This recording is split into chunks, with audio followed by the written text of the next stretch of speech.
Welcome back, everybody. This is Table Runner Crispy, here with some more unsolicited advice. We'll get to that in a moment, but first, just enjoying a nice hot beverage, some nice jazz music in the background. I think I got the volume right. I've got a few of you there. There's Josh, my buddy Josh. Good to have you here, Josh. Mr. Kingmaker, thanks for dropping by.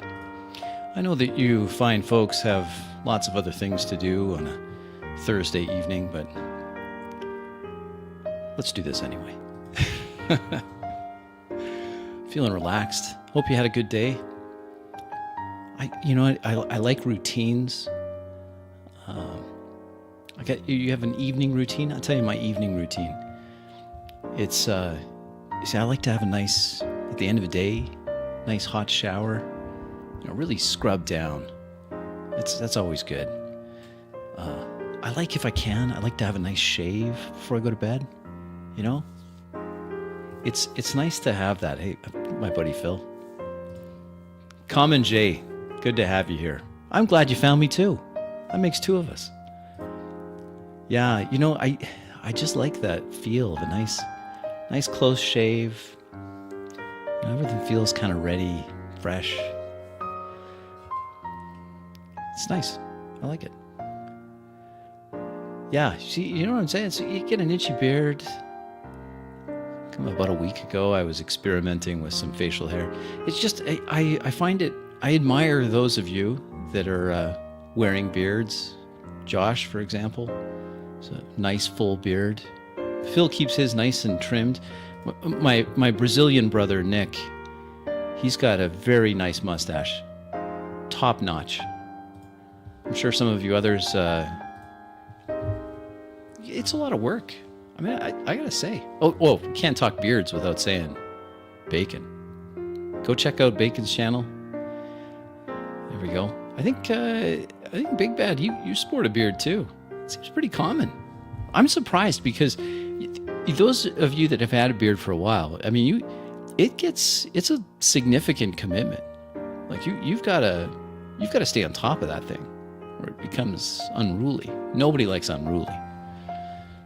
Anyway, so that's part of my routine. I like to have a shave at night, go to bed with a nice, and then if you have a little bit of a nick here or there, then you got time for that to heal up. You're not going to work the next day looking like you shaved with a bird shot or something. That wouldn't be good. So, a bit of a change of pace. The last unsolicited advice for Miss Ginny D, it was a rare treat, wasn't it? It was a rare treat. We found a 97-year-old Virginia D who absolutely killed it. I'm just really understood the concept of role play. Didn't have any experience, and still, not only did she show you how to role play, you ungrateful people, you, but she also had an excellent definition of roleplay. It was good. Check it out. Check out the original video, of course. We should give attribution, I suppose. Take a look at the unsolicited advice. It's a rare, wholesome moment on the YouTubes. It's probably not going to happen tonight. So the question that I pose before we get into this is who should be in the spotlight in a role-playing game? Marzaic, good to have you here. Is the spotlight rightfully on the game master or the dungeon master all the time? Should the spotlight move around? How much time should the game be tied up by the game master? The reason why I say these things is because I'd like, when we watch this game together, I want you to pay attention to who does most of the speaking. And then ask yourself, is it necessary for the game master to role play everything. I'm going to suggest to you it's not necessary, and it perhaps isn't even desirable to have that be the case. Now, we're going to be looking at a game by this gentleman here. I mean, all of you guys know who this is, right? Like he's very much a major name in the hobby. Brennan Lee Mulligan. Mulligan? Yeah, Mulligan. As you can tell, I'm not in his circles, but and to be fair to you, Brennan, and we're going to pretend, Brennan, that you reached out and said, "Hey, Crispy, could you please take a look at my game and give me some constructive criticism, maybe some advice? What are we gonna do today? Well, we're gonna do that. We're gonna pretend that he's come to Table Runner Crispy and said that he'd like a little bit of advice. Take it fresh eyes, as it were. And since I haven't really consumed your content before, Brennan, these are fresh eyes. I mean, I'm not coming with some preconceived notions of what you do in your games. I do think, from what I can gather, is that Brennan you're more comfortable in live settings. Is that fair? I mean, some of you in the chat have watched this, right? Like, you've watched these guys before. And I'm not, Brennan, I'm not taking a look at your most recent live game. And the reason why is because it's nothing against that game, okay? It's just that I want the advice to come across just as advice on role-playing. And my concern was with the composition of that group is that my advice would be construed as being targeting the players for their outward appearance. And I don't do that. I'm looking at how they role-play. But I was concerned that since the outward appearance of the group was very important to them, that it would be confused. I don't want the confusing. All right. So this game is one that was online. I think it was originally recorded a few years back during the unhappy times, and it had to move online. So this is a much more reasonable comparison. All right. Now, because it was recommended to me that I do this, I'm going to go through the individuals that are playing here. It's a big group, 6 players, big. Brennan, that's a lot, all right? It's a lot. Now, I know that's kind of the critical role sweet spot, is they all want to have 6 players or more. I don't know. It seems to bog things down is what my take is, Brennan. All right, so down here, you can see my cursor. No, maybe not. Okay, here you can see it now. I'm hovering over Emily Axford. She's playing Fig. Above her is Zach Oyama. He's playing Gorgug. This is Siobhan Thompson, good Irish name, Siobhan, playing Adane. Opposite her is Brian Murphy. No, excuse me, Lou Wilson. My apologies, Lou. Lou Wilson playing Fabian, and Ali Beardsley underneath Lou playing Kirsten, and then Brian Murphy here in the bottom right corner, and he's playing Riz. This is our game master, Brennan, and I have captions on, so we're going to see, hopefully you can follow along. We're going to you can see here, I've just started just a couple minutes in. What are we, 5-6 minutes in? Not much of a fast forward here. Watch this with me, and Brennan, I just want you to pay attention here. Ask yourself, where's the spotlight? Where should the spotlight be? Should the spotlight always be on the Dungeon Master? All right, here we go. You're going to have to chat. Please let me know if the sound is coming through okay. From here, then why don't I from here, 60 feet away, cast Shatter on Ida's shackles? You boom, hit the outside of the shackles. The shackles come undone. You hit that cord on your base. And as you do so, you feel magic reverberate around.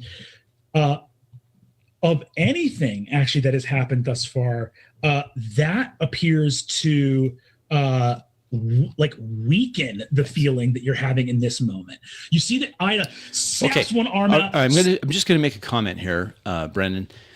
This is very common. There is this philosophy that the Dungeon Master is all of the senses of the player. And that isn't incorrect. I'm not suggesting it's incorrect. What I'm suggesting is, and this isn't necessarily part of the 4D style. This is just something that I think is good practice.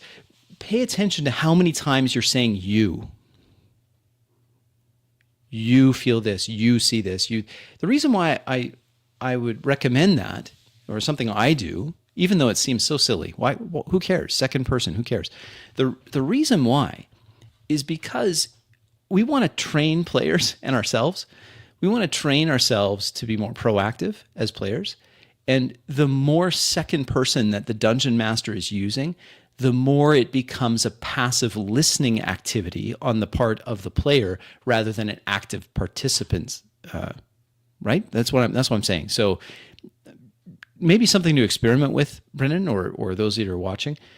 In your descriptions in your next game, if you're a dungeon master, attempt to give the descriptions with leaving out the you. It's the only thing you're going to change in the sentence, is you just take the you out.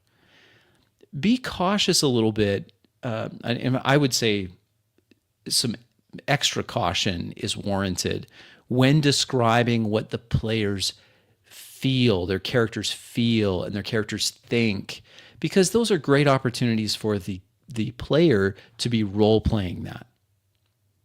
Let them decide, in other words, how the character responds to the stimulus. Snaps the other, grabs the thing, pulls out of the and as soon as she gets a hand free, boom, she misty steps. 100% Cato. It's very hard to do. It's maybe even on par with the other thing I'm going to mention here. I've mentioned it before. Role play in the present tense, people. Present tense. She appears in front of you, and she picks you up in her arms, twirls into the air, and kisses you right on the mouth. Got there before I did, girl. She looks at you. Are you okay? Do you need heals or anything like that? I don't know what you've been through. I mean, I saw it a little bit. I scryed on you, not on purpose, not in an invasive way, really just to try to save you. You see, first of all, she takes your earring, and you see clips it into her own ear. And she goes, for safekeeping, I am okay. Give me an insight check. Okay. Okay. Brennan, what is insight just saying what I'm concerned about here, people? And Brennan, this is my concern, is that things like insight checks or sense motive checks or perception checks are designed instead of being a pivotal thing, they're more of an illusion. And what I'm concerned about with this is that it's the illusion of you're playing the game. You're playing that character. The illusion is you're playing the character. So roll this insight check, and then I'm going to tell you a story. And I don't think that's the best use of the insight.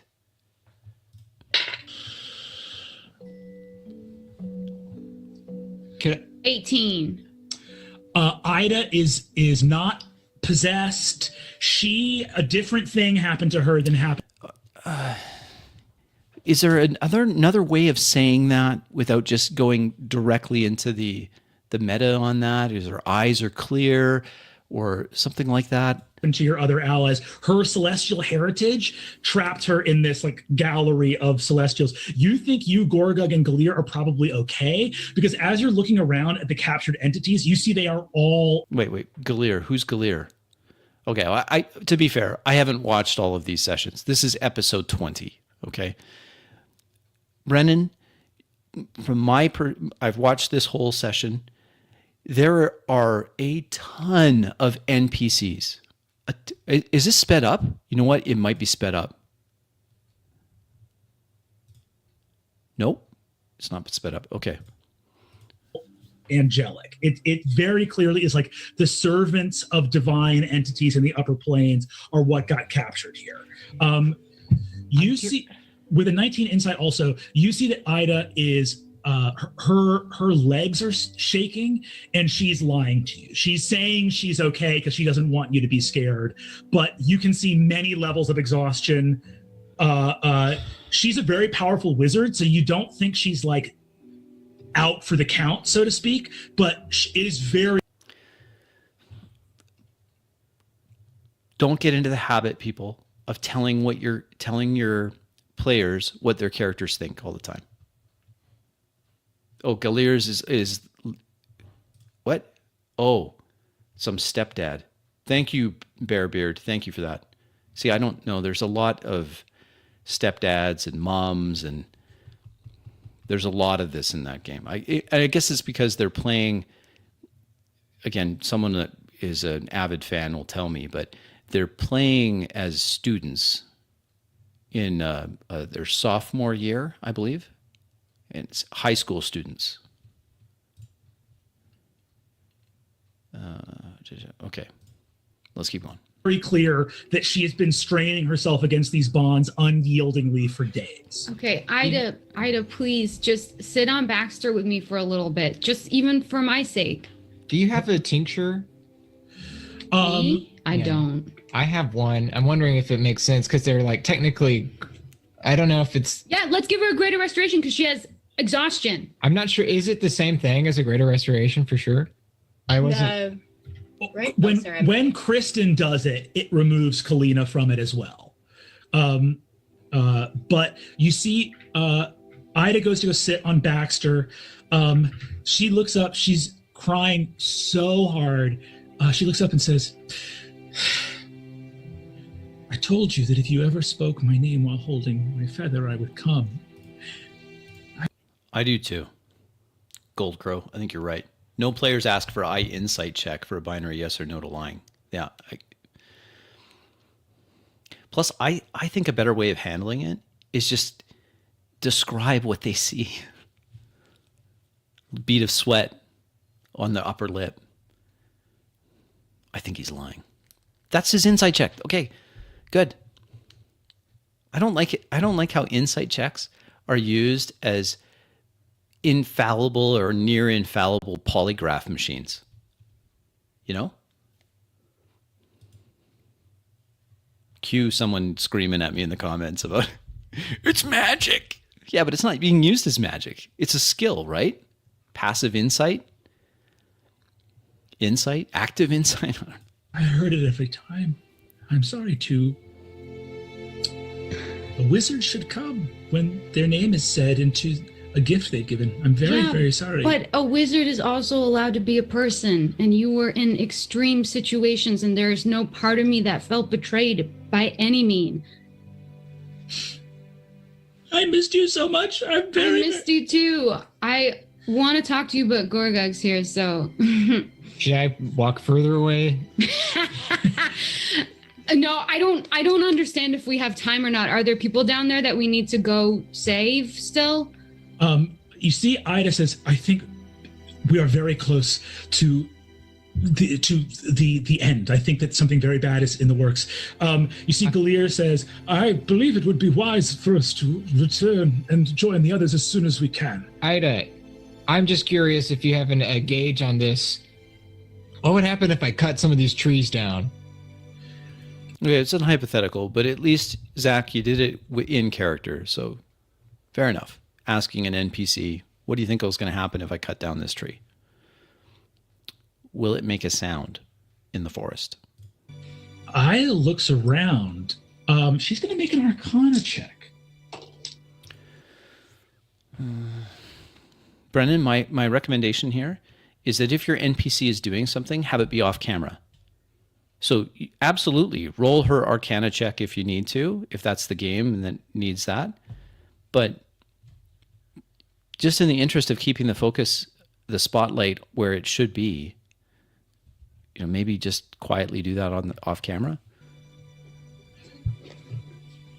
I believe that could be very wise. Okay. You are truly the greatest wizard of this age. And I came right when everyone called me. Oh, Okay, go. Shh, no. I don't mean that as a dig. Ida like starts like rubbing her head like. Hey, "He listen, did, no, he I'm absolutely did." sorry. That came off wrong. And I'm just gonna start wailing on these trees. You walk over to Present tense, Zach. I walk over to the tree. I start chopping at it. Zafriel. You like the gravity axe hums. This tree is hewn in one fell swoop. Zafriel stands up. He goes, "Bro, that is my dude, my guy. Yes. What's up, man?" Okay, Brennan, you're taking a lot of turns here because you have so many NPCs in this scene. There's too many. I mean, you have 6 players here. You can't be running 6 NPCs and having 6 players and then having everyone have the players, of course, because we're concerned about the players, right? You can't. There's just so many of them. This is what you look like? I'm like a huge blue guy with a bald head. I got these wings. That's awesome. That's Hell awesome. yeah, dude. You want to? When we get out of here, you don't have to be in my band anymore if you don't want. But the job's open if you want it. Dude, honestly, here's the deal, dude. I was kicked out of Paradise. I'm like semi-fallen, so I have like a bunch of cool ass stuff in that gem. I have like a private beach. I have like some coconuts. I have a little hammock. So we're living that chill life, dude. Insane. He looks at you guys and says, as you did that, actually, I'm going to say, Fig, give me Fig and Gorgug actually both give me in. Okay, so I'm not an expert in this, K Dolo, but it seems to me that the setting is a unique creation. They're playing D&D, but they're like any high school student modern day, but they're transported into a fantasy area, or it's something. It feels very CalArt style animated thing, as you can tell from their character portraits, which are in behind here. You can kind of see them. Can you see them? No, you can't see my cursor. So here you can see their character portraits. It's like she's got blue jeans on and a tie-dye shirt, but they're playing they have D&D characters, but it's a high school fantasy hybrid thing. So they'll have cell phones and they'll have streaming, and I think that's what's going on. Insight checks with advantage, if you'd be so kind. 15. You guys both notice, Fig, you just get a weird kind of. So again, we fell back to the insight thing again, Brennan.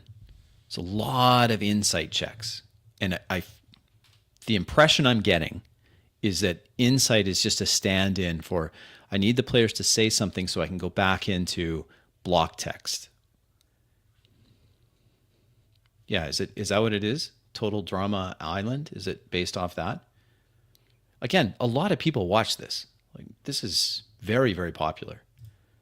It's a Cartoon Network thing. Yeah. See, I'm way too old for this. Premonition. You like feel almost like vibrations through your bass guitar, and Gorga, you are, I feel like almost like looking through your crystal, like as you've like mocked it up. By the way, you are getting signal here on your crystal. Oh, shit. Do you want to call anybody? I'm just gonna text. I'll text Zelda and be like, "Hey, we're in the forest. Things are maybe not great, but I think we're on an upswing right now." You get a text immediately back. You see Zelda text back and says, "Hanging with the other maidens.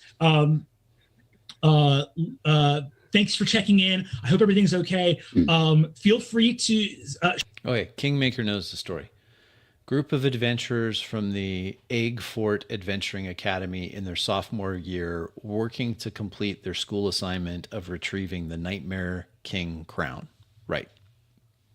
We're probably not going to get to that, but that's the end. You got to watch the whole thing, I guess.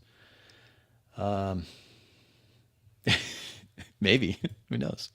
Shoot pictures. Let us know if you are gonna take pictures or video of anything, because we'll try to stream it.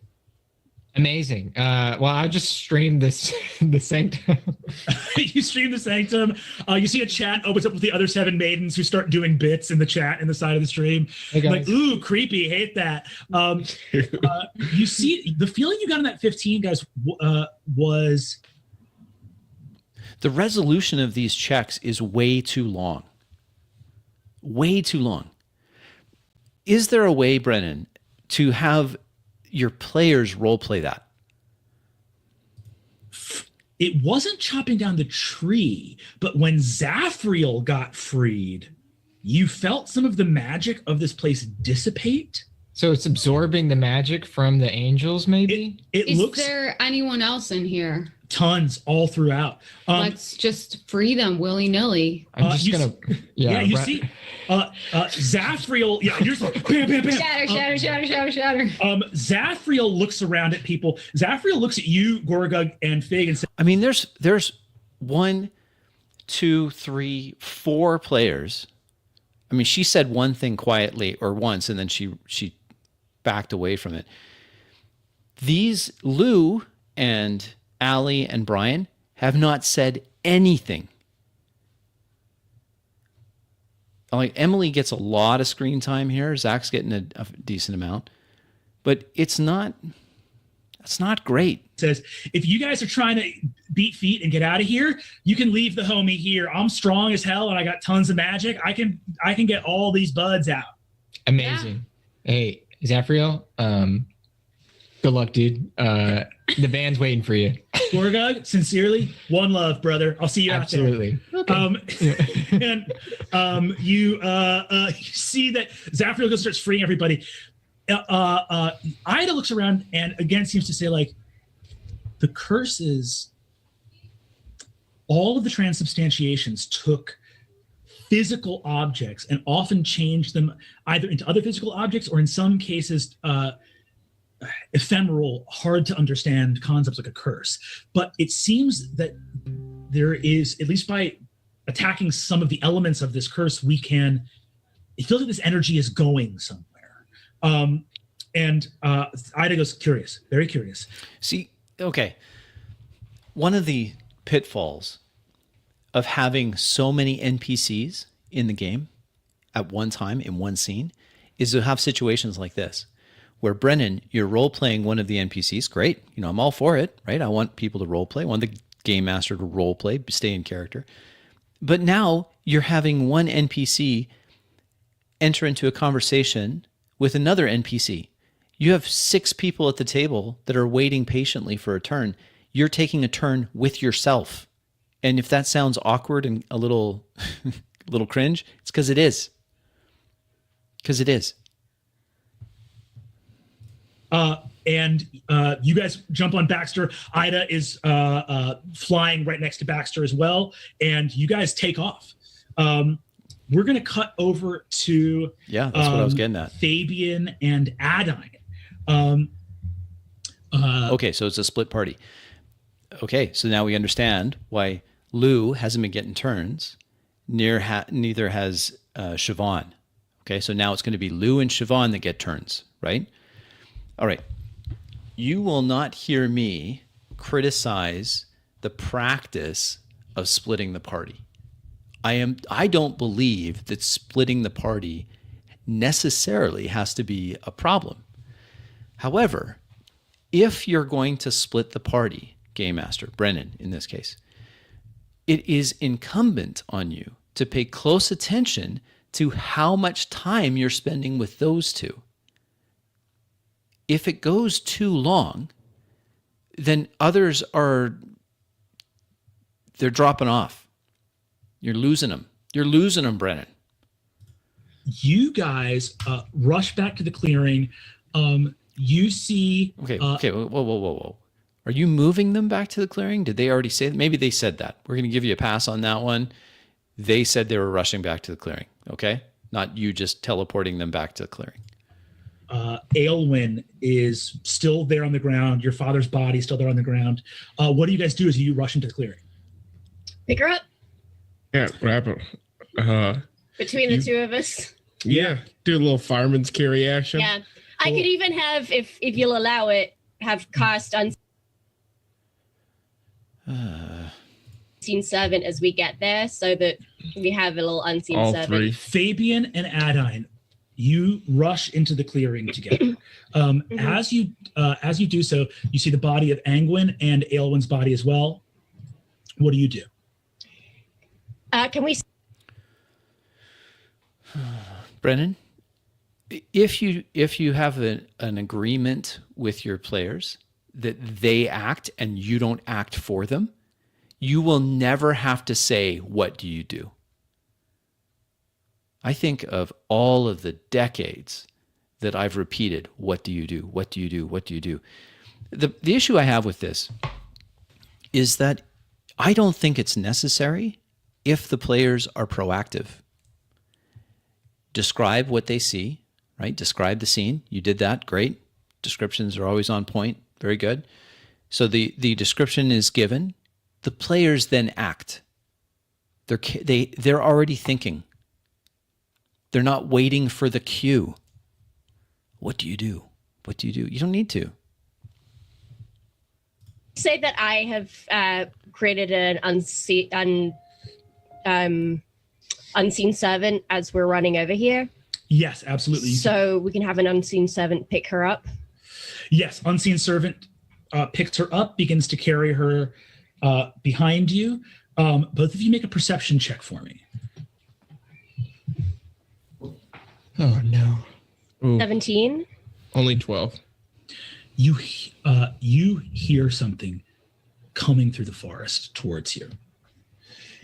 Is there like a place that we can hide, like a bush or something? Yeah, you guys can jump behind a bush. Yeah, let's do that. All right, we hide behind a bush. Limping into the clearing, dragging like a broken hind leg, is a hellhound. Brennan, did that need to be gated behind a perception check? That a hellhound is dragging itself into the clearing? Why does that have to be a perception check? Do you see what I mean by you're using stand-in checks, insight, perception, to give the illusion that, boy, a failure here would have really mattered. Does a failure here matter? Is there the opportunity for an interesting outcome that may have been contrary to what was expected? That's when a dice roll is best used. A wounded animal coming into the clearing where everything is going to be seen, right? It's a clearing. I'm picturing a clearing. You said clearing. Bodies lying on the ground, presumably unconscious or dead, were immediately described, which tells me that the clearing, you can see things on the ground, right? They're not hidden in tall grasses. Immediately you describe them. And they're already at the bodies, right? They said they were doing that. They were rushing up to the bodies. They were going to do a fireman carry. When the injured animal comes into the clearing, you just describe the injured animal in the clearing. Why? I don't understand the need for a perception check unless it is simply a placebo. You see a worried, wet-looking lava dog with black skin that is like cracked, like the way that volcanic rock gets cracked when there's magma under it. See, he's got like magma eyes and like a mouth that's kind of like glowing with like lava. And Yeah, that's a good point there. Are we in the woods? There's a clearing. So at the edge of the clearing are bushes and trees. is limping into the clearing, sniffing around, and is covered with like brambles and scratches from the nightmare forest. Can I make an insight check? The insight check. You've trained them to do this. What kind of insight are you trying to get here? He's giving you more description than what you need, Lou. Way more. Make a what? Can I make an insight check? Yeah, please do. That is a. Oh, why can't I find it? There it is. That's a mod 20. Your dog has just walked into the clearing. Why would you need an insight check to recognize your dog? Is he been hit on the head? Is he concussed? Lou, hold on, I want to get your character right. Fabian, he's concussed. He's suffering from some major brain injury to the point where he doesn't recognize his own dog?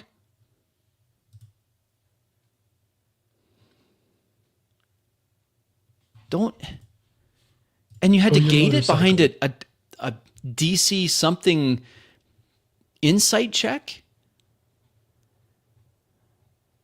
If you prefer. Hangman? Okay. Oh, so that's why. All right. So you needed the insight check to know that this is it was in a different form, it's shape shifted or something. Is that why? Master, I found you. Oh, Hangman! No, it's a hellhound.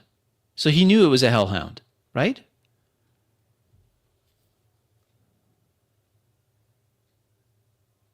Oh, it changed without him knowing. Okay, that makes a little more sense, but still. You have paws instead of wheels. I'm sorry. I know it's shameful. I wish I was a motorcycle.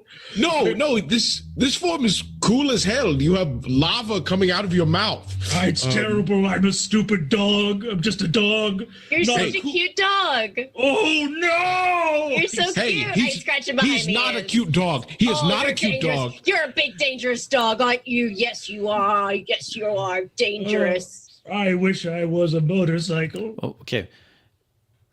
This makes more sense now that Bear has said this. It's a possessed motorcycle that speaks, and I didn't know that, so my bad. But Siobhan, you said that a Dane is hiding behind some bushes, right? So when did you say that you came out from the bushes? This is something.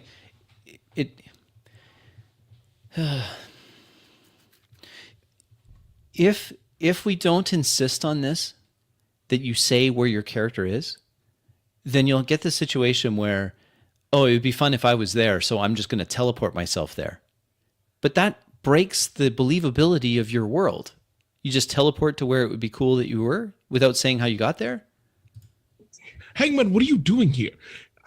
Master, I returned to the home of Grover Tillythatch. I returned to Hollyhill, and I could not find the weak man, the yogurt man.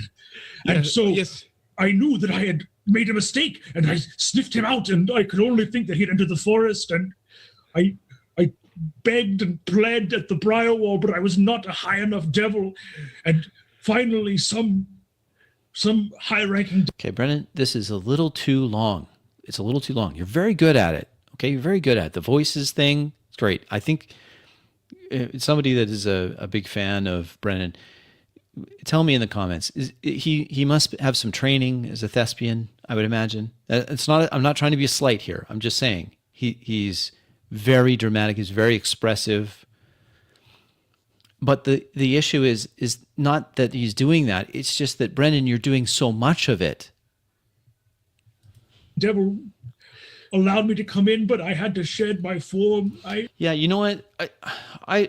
I'm still experimenting with this, okay? So I can give you some... I appreciate the comment.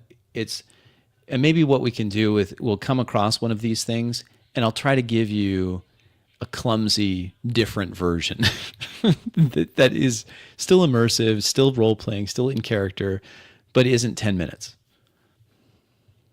I had to get rid of the bindings of the motorcycle that kept me if I wanted to come and try to save you.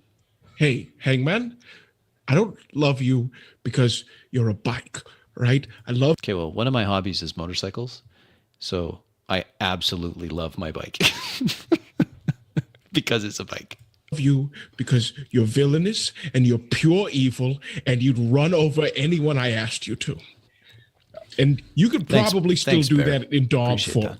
All right? So I'm glad you're here. Can I get on him? Or Okay. No. Lou.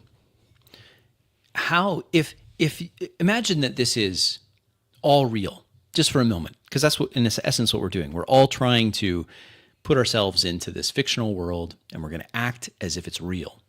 Okay? In the real world, and you wanted to see if you could ride something, what would you do? I mean, you could ask the sky, right? You could look up to the sky and say, can I ride this? You could do that in the real world, I'm saying. Like you go outside now, you look at a large pony-sized dog, and you think, I wonder if I could ride that. You could just ask the clouds. True. The clouds are unlikely to give you a clear answer back. How else would you find out? And this applies to other things too, people. So, just so you know, I'm not trying to pick on Lou. I'm trying to give you examples. In games, it's more common for me to hear players ask the GM things like, is the door locked? What? In a real life situation, how would you know if a door was locked or unlocked? What would you do? Now describe it. I walk up to the door. I try the handle. Then the game master can tell you, unlocked, locked, alarm, no handle. It's one of those security doors. There's no handle on this side. But just asking the air isn't good. It's not good practice. So just asking the air, can I ride? Hangman, I think he called it. Can I ride Hangman? Well, don't answer that, Brennan. I mean, he's hurt. No, he is hurt, but he is enormous. He's like big. Then why was there a perception check to see him? Do you see what I mean? He's bigger than a Great Dane. Why gate this behind perception checks? Why the excessive use of perception checks? I'll tell you how I use perception checks. Your mileage may vary, but I don't think that I would ask players to roll perception checks very often. In fact, I don't. Because my players have to tell me what they're doing. And if they're looking actively for something, they say that. And if it's something that is just clearly visible, I say that. If I didn't say it, and it could have been clearly visible, then the players indicate that by saying, I look around for X, Y, Z. Or I take stock of my surroundings, which is a cue to me to say, they need another picture in front of them. Let me give them a picture. But yeah, that's why I'm not a big fan of the excessive use of insight and perception and sense motive. Or maybe sense motive's not in this game. Maybe it's just all insight now. Bigger than a Great Dane. He's like 8 feet long. His shoulders are like 4.5 feet off the ground. They saw bodies when they walked into the clearing on the ground. Hell yes. Yeah. Plus, Hangman, once you're back up to snuff, riding you, I'm going to look way fucking cooler. You see, he goes, Sire, you have seen me, not for how I appear, but for the truly stained soul within me. Okay, I consider that color commentary. I prefer to get that, let the players do more of that than I do it. You know what I mean, Brennan? There's just a lot of commentary. You're taking a lot of time. I can never thank you enough. Well, hopefully you'll never Is Siobhan even in this scene? have to thank me. Hopefully we'll just keep kicking ass together and it'll be fucking dope. Yes, sire, this more than anything is what I wish. You see that the hangman walks along with you. Where do you guys go with Aylwin and the hangman? Aylwin. What's Aylwin? The body? They picked up the body. Who's carrying the body? They said they were going to fireman carry the body, right? Are we headed back at I? mean, Yeah, I think that where we were before, we sort of didn't agree. I mean, is there anything We're to all looking close around together, here? right? Is there anything to looking around? No one knows where they are. Do you see what I mean? They don't know where they are. Around here for tracks of your mother or something like that? I mean, I don't know. That's the balls thing. I'm not. The last time I tried to look for clues, I bit glass. So I'm not 100% sure I want to go. I'm pretty Oh, thank you. An unseen servant is carrying the body, right? good at clues. I can do a little investigation check I around don't know. here. That's right. Cool. Go ahead and give me some investigation checks, guys. Oh man, I have a bad feeling. I got to. Whenever someone says I make an investigation check, the dungeon dudes soured me on investigation checks because you'll remember one of my first unsolicited advice videos. One investigation check, and it was excessive. It was like months of investigation and stakeouts and everything, all just boiled down to the one check.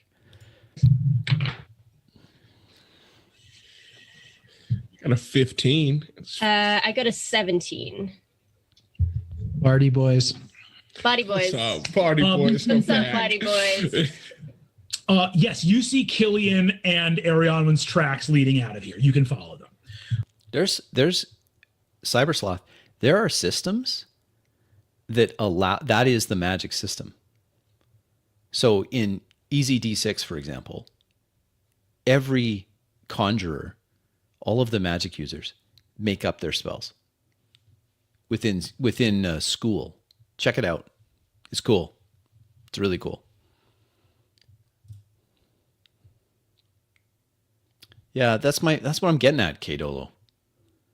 An investigation check to find all the clues, and then persuade to persuade all the guards, and then a history. I mean, it's just... We're just getting started. Well, let's get everybody else and then Yeah. get back And then here. we know where they are. Hell yeah. Great. So we are now going to Uh-oh. Dang, music. I'm going to get a copyright thing again. over to Kristen and Riz. You guys are looking for Tracker. Okay, Kristen and Riz, this is Allie and Brian. All right, they've been waiting patiently for this to happen. Go ahead and give me investigation checks as you look Oh man, for Tracker.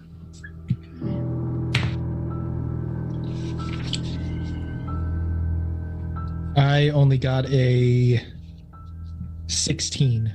Only got a 10. Copy that. You do not find Tracker here. You arrive at the edge of this spire, this kind of like island of trees, which you can see is sort of purposefully made to be this like jail for celestials. It leads to a much larger, taller spire off in the ocean of mist. You look and see that there is a side of the cliff that is on this other. Okay, so here's an example, Cybersloth. Instead of saying you look and see on the other side of this island, it's raised up. Just describe that. One side of the island is raised up. And then stop talking. Let them role play it out. Island raised up. So there's like forest on the top of the spire, and then there is a chunk that goes up even higher to just a bald, rocky cliff face, almost like a little just crescent of stone raised up on the edge of this one giant stone island. And there is a large staircase going up, like 300, 400 foot staircase headed up to this ridge. On a 16 Riz, you look up and see a tree at the top of that staircase on the rock ridge, a lone tree. And you recognize it from Adine's scrying. This is the tree. And if that's the tree, that means that that is the island. You feel that while you have not found Tracker, that Arianwen is that way.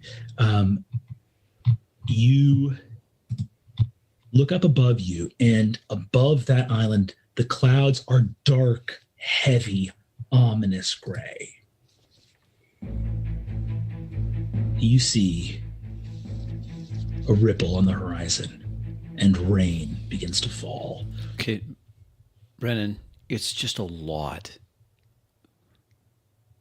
We need to shorten it. Down the cliffside from you is a rickety rope bridge that extends probably 2,000 feet, connecting the two islands as rain begins to fall. Thunder rolls, and you begin to see lightning. Kristen, you don't need to make any roll for this. This lightning is coming from a divine event. This is not natural. The storm is breaking here. Your time is running out. Riz and Kristen, what do you do? This looks like this is where like the Nightmare King is being summoned. Why is he asking a question like that? Brennan? Brian needs a paddling for that. Yes. Oh, you answered it. By answering that, that means you're going to get more questions like that. We have to get the others, right? Yeah. You don't have a way to stop this, do you? I don't think so. I mean, we could go up there and see what they're doing. Fuck, By right. ourselves? We need the other. No, you're right. How far is everybody else? They're back on this little spit of rock with you guys, not too far away. I have a signal flare. Oh yeah, do it. I mean, the forest is magic and evil. Everybody knows where we are anyway. Yeah. Anything. All right. Fig, Gorgug, Fabian, Adine, you guys see from one side of the island you're on a signal flare go up.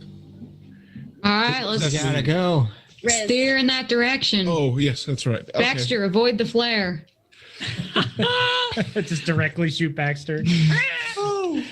Incredible. What time is it right now? Ish. Like, would people be fully awake? Is this like evening, or do we think people will sleep and then this will take place? Or you guys can do whatever you want to do, but you see shit is. It seems like I it's think we gotta happening go for now. it. Let's roll. Are you looking at your spell We slots have a and stuff full, right now? delicious 8 hours of sleep. yeah. You know what? I'm gonna cast Vigilant Blessing on myself, and then bonus action Step of the Do you really have to be saying, Ali, you don't have to say bonus action, do you? I still don't think queuing everything is necessary. And this is all in the future. I'm going to do this. When are you going to do that? Now? You do it now? Then just say you do it now. Brave, so that I can fly. Is it dim, you would say? Yes, the storm has gotten rid of all natural sunlight. Nice. As you cast Steps of the Brave, Kristen, a beautiful illuminated a stick appears in your hand, a silvery starlight stick, and as it does so, you see the longest silvery starlight ribbon, and you ribbon dance. Brennan, it seems like you're playing these characters too, right? Yeah. They should have rolled an insight check. Into the air, baby. Riz weeps. I wrap it around Riz.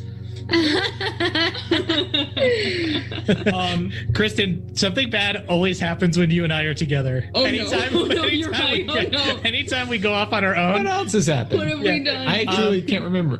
Gardy and Sandra Lynn, we tried to That's stop right, them, Boss didn't work. and They should be, but they're not. Nightmare Forest, Kristen almost dying / yeah, tracker. right. Oh yes. Okay, sure. We're 0 for 3, Team Riston. We are. We simply are. Yeah. Risden. Risden. Incredible. Is there? Can I do something that might attract Tracker to this? Like, I mean, I'm Why don't, Allie, instead of asking him, can you do something? Just try something out. Just try it out. Just do it. still bleeding. Can I kind of like? Can you howl?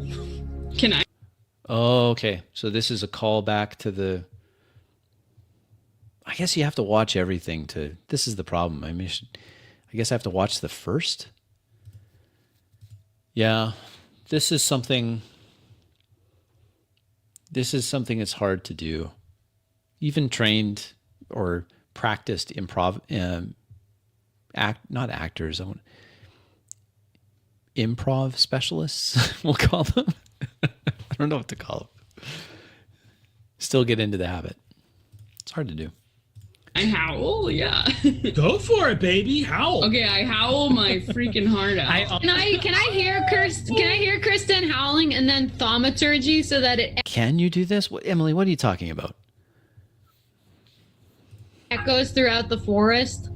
An enormous howl echoes off into forever. Okay, and then I say, Riz, ready the like Dart. start. Yeah. Incredible. I am going to. How do I approach effects like frightened? I may just cue it is what I would try. Just cue it. Don't decide how the player has their character act frightened. But most of the time, like we've tried some horror games. You can see them on our channels. Most of the time, it's completely the player. It's deciding when they're frightened. Or if there's a mechanic in the game, like Call of Cthulhu, then it's not that hard to know because you fail the check. And then you role play what happens. The gradual erosion of your sanity. You just role play it. Yeah. So all of you gather again on the edge of the island. As you do so, you begin to feel. That's right. Let him describe it. I mean, again, we're like feel a lot of you're telling them what they feel, Brennan. Yeah, I started a little early for you. I know you're putting your daughter to sleep. You know, the storm break, the rain is pouring down. You guys are all near that rope bridge going across to the next island. Well, Baxter can fly. Okay, rope bridge, next island, 2,000 feet. Got it. 3 of you guys across. If Kristen can carry Riz and fly, I can cast fly on the hangman, and the hangman can fly the rest of us across. Great. Incredible. Because this rope bridge, I would let's just not deal with it. Do you need to save a spell slot or anything? Because Yeah, what if This is my last 3rd level spell. I have no 4th or 5th level spells. So what do we do this? fly. You guys already know this. I'm not a huge fan of the in-character knowing things like spell slots or whatever. To me, I know you can do it, and obviously in their game, the high school students know, well, I'm in level this, level that. To me, it just feels a little weird. I'm going to get a lot of hate for that, but to me, it feels weird to be describing, I have this spell slot left, but I guess, it's a thing. with my thing, so I can't really fall. Could I use disguise self to give myself wings since Could I use Emily? Why are you asking hypotheticals? this is Oh yes, Ida can fly Illusionville. somebody. Yes, you can use disguise self to give yourself Great. wings. I give myself dope hellish wings of fire. I and can't I just say just kidding. hop that would really be sad. And anyone who wants to hop aboard can. I'll just ride Baxter. Yeah, you can ride Baxter. I'm just giving us another so that Iden doesn't have to use a 3rd level spell because disguise self is only a 1st level spell. Oh yeah. Cool. I'll Nick go can with just fly. Kristen right? or Fig. Kristen can fly. It's a bonus I'll action. ride with Gorgug. Ride with Gorgug. Galir and Aelwyn are with you guys as well. Galir and Elwyn and the Hangman. I mean, I still Yeah. think That's what I'm saying, Cybersloth. I don't like that either. Yeah, exactly, Boston John. You can just say, "I'm feeling tired. I gotta."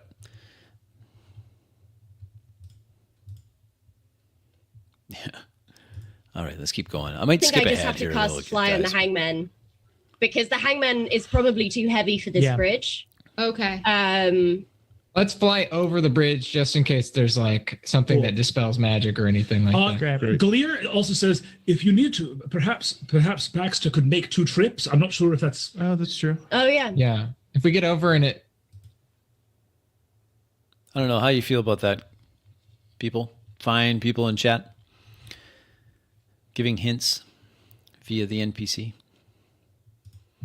and it's not going down. Kristen, can you heal Aelwyn? Just Yeah. a little bit? Or Definitely, Fig? of course. I cast like a cure wounds. cool.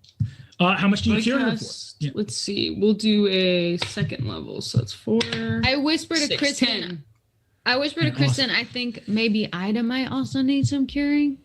Oh, plus Actually, Fig, Ida doesn't need curing. She's just Okay. exhausted.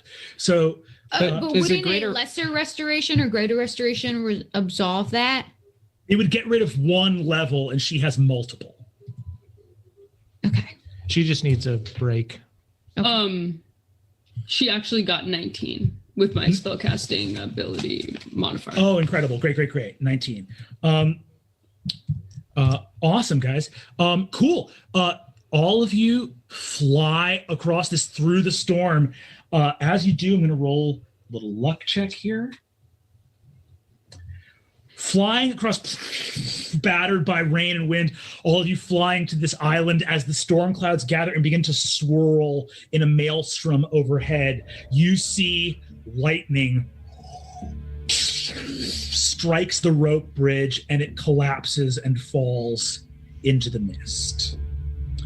All of you land on the far side. Can I do a perception check to see if we just left where we might be able to?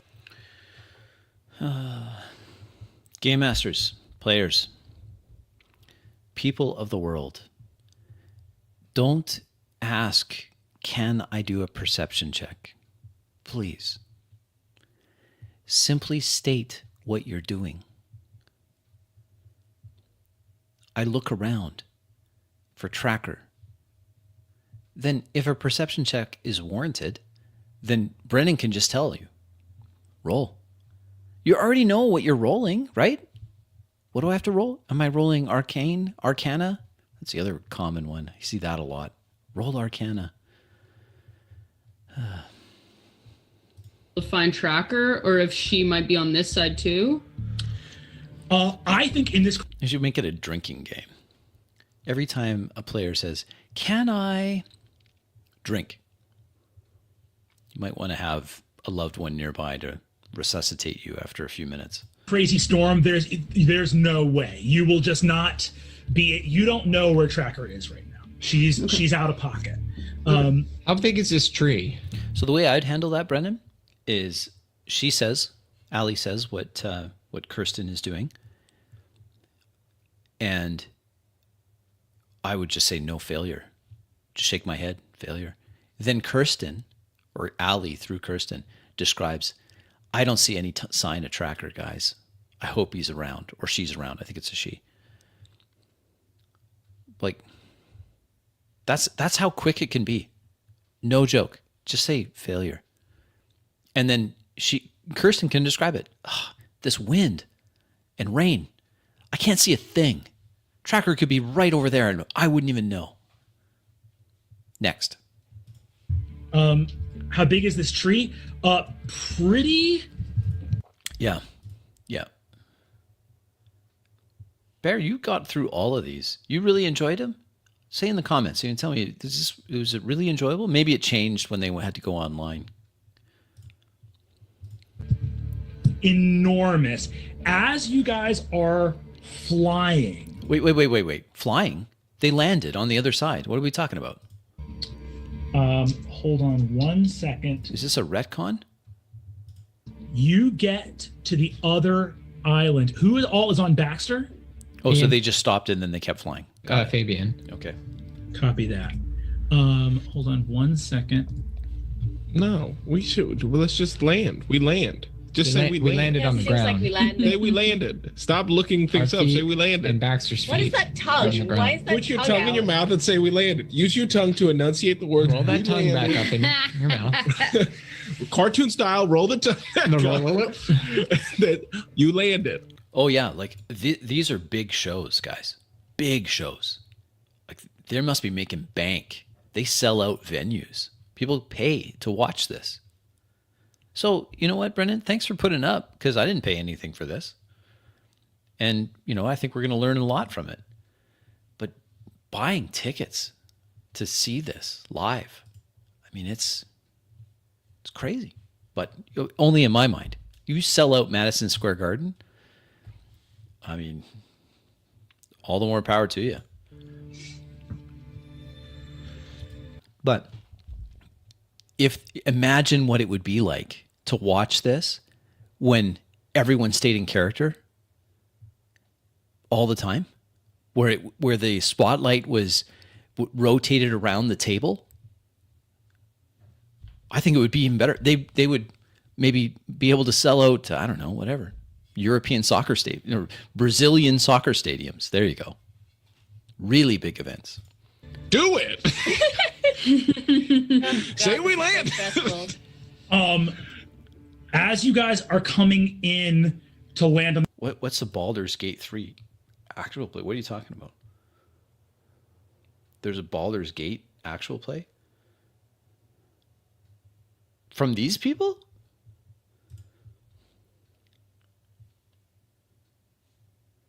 Yeah, you know what? I think I lean a little towards this, but I said I don't like it coming unprompted is what I guess I would say to this. I'm not against it. I just think, well, I know it's a video game, Nick. I'm not that old. Baldur's Gate 3, voice actors doing actual play. Oh, okay. the opposite side. From the far ridge, two arrows streak through the sky. Hit Baxter. I'm going to need dexterity saving throws from Fabian and Gorgo. What kind of arrows? First of all, they didn't. Has anyone here ever done archery? Arrows move quick. It's not that they're invisible. They just move quick. And if they're coming in from a distance, they're moving at a decent clip. If they're going to injure anyone, they're really moving. It didn't even hit you. You know what kind. Yes. 17. Oh, okay. Thanks, Boston John. It's the voice actors from Baldur's Gate 3 that play a session. Got it. Okay. See, I feel like I'm catching up here. I feel woefully unprepared. From the side that we just came from, or the side that we're going The towards? side you're going to. You were out of range, and you just came into range. 16. 16. Okay. Both of you guys beat a 15. You guys both stumble, skid, do not take falling damage as you leap from Baxter. Baxter lands on the ground, but is once again at 0, making death saving throws. I'm gonna spare the dying on Baxter. When are you doing that? Zach, when are you going to do that?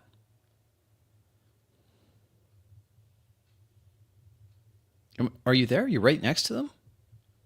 Where are you? Start with that. Where are you? And then just say what you do. I kneel down over Baxter and I start speaking as my hands glow, or whatever it looks like. Just say that. You cast Spare the Dying on Baxter. Baxter's breathing. Wouldn't that be so much for better? everybody else? Do like you Brennan, go to Brennan? Just consider this. Zach says what I said or something like it. Doesn't have to repeat me. In his own way, with his own flavor, he says where he is, what he does, what everyone else sees. My hands glow. I place them, close my eyes in concentration. And then all you have to say is Baxter's chest starts moving. Painful, slow breath. Done. That's all we do. accompany Gorgug and Fabian?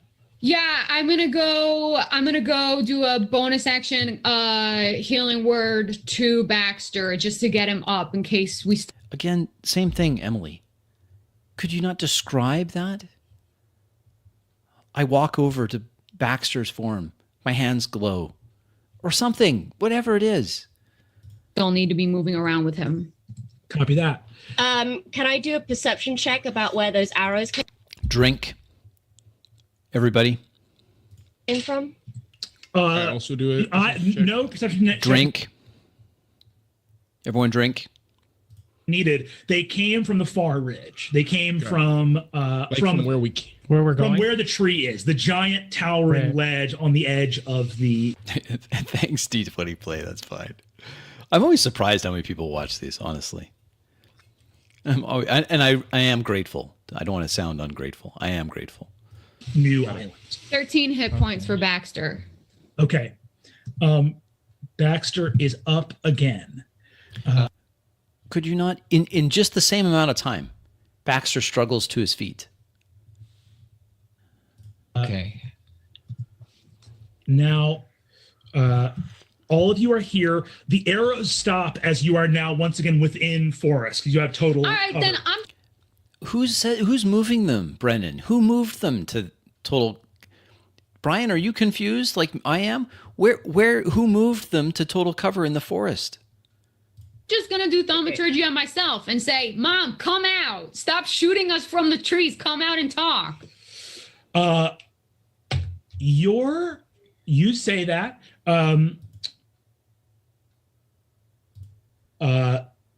There's probably about a quarter to a sixth of a mile of forest in between, like not that much. You guys, a few minutes of running, you guys could get to the base of the staircase that goes up. Should we run for it? Yeah, let's do it. As we're doing it, can I see them enough to Drink. cast fairy fire and try to get anybody up there who's invisible, but try to like outline them so that we have an advantage? You're way out of range on fairy fire right now. Okay. You're hundreds of feet away. I'm going to bring up right now is Aelwyn, who is once again with you, speaks up and she goes, wait a minute. Before anyone rushes off there, the only way to defeat the Nightmare King is either I agree. Let's run and try to stop them. If we are unsuccessful and the Nightmare King returns. Yeah, that's what I'm getting at. Z, my Swiss brother. You know what? It's just so much better. Because other people at the table may not know what that is. By saying what it looks like, it makes a huge difference. And it doesn't have to be long. Yeah, let's keep going. We need a plan to break those curses. We need a plan to undo the transubstantiations. All 5 of them. This seems like leading the witness. You did, Brennan, you seem to be giving it like, okay, remember, this is how you win. Wouldn't it be cool if they didn't know that? They have to discover it instead of being told that by the NPC without being prompted. Just remember, everyone, before you run away, this is your objective. Your mission is, should you choose to accept it. They are what anchors the Nightmare King here. Even if you defeat him, you cannot truly defeat him unless those transubstantiations are gone, are destroyed. Don't we only know of 4 of the We only know 4 of transubstantiations? them. Who still You know has the fifth one, Alan? money? I do. I still have a bunch of gems. Get Do I rid need of to all. them? Everybody get rid of their money, right? Get rid of your money. Yeah. Gogo, can I borrow your phone? Okay, I need yeah. to I pull the start to bank. get rid of all of my Okay. money. I throw it down where that But breaks. this breaks the curse for us, but it doesn't break the curse for the world, right? For Calvaxis's horde? Yeah. If we No, it's possible. It is actually possible that it will, because you guys You have to know about it, right? You have to know about it. So it's about knowing where the wealth came from. So you guys could possibly get rid of it right now. Okay. okay. Let's break it. Yeah, Gogo, give me your I crystal. do that. Adine borrowed it. Yes, so- sorry, I'm calling the bank and then I'll give it to you to call the bank. So I Call can I the bank! Call the bank. I'm calling the bank. Lightning. Oh my god, there's just so much hold music. It's so soothing. Just keep pressing So- 0. Aylwin, we left. That was good. That was good, Brian. That is the secret. Just keep pressing 0. I like that. The sanctum, and it seemed like we were leaving. Seemed like it was gonna break the curse. Go ahead, actually, and the people that were in there. So Fig and Gorga, give me perception checks again. Oh, dude. The perception check thing. I'm 24. not good. 24. Cool. 24. Go with that. Gorgug, you look up on the ledge. There was only a tree there a little bit ago. You see a faint, translucent outline of a cottage up there beginning to appear slowly. Oh, it's moved. From wait, sorry. So the From- sanctum is turned back into a cottage. Right, Zafriel's doing it. He's taking. Wait, you didn't see that. Let Zach point it out or say, I see a cottage appearing. Then roleplay it. So it is. It's breaking. Yeah. It's Okay. yes. You guys think Cottage that what? broken. So much easier, I guess, if you're just going to tell them all what they think. Fabian, Adine, you guys pull the trigger. You do your online banking. I'm donating all my money. I'm giving all my money to the Give Elmville it to- Country Club as a generous donation. Laptops for seniors. No, laptop 360. No, I'm not giving my. I'm, Seniors don't have Especially any in this laptops. day and age, seniors I'm need giving it access to the to Elmville good Country Club. technology. I'm going to get something. You're giving away all this. As you're giving away all this stuff, you do your online stuff. Kristen, you toss your. Yeah. Your I donated it all to laptops for teens. Yeah. I'm okay with that too. You throw away all your gems. Yeah, I know. No more Revivify. I can try to keep doing prestidigitation. Yes. To try to Now, make diamonds that way. Now, what I will also say is this: as you do your online banking, you guys also begin to throw Brennan, you're talking a lot. away the gold coins you have here. You start throwing them all away. I'm going to say Fabian and Adine, just give me a flat D20 roll. Just give me a luck check. Oh, boy. The luck check.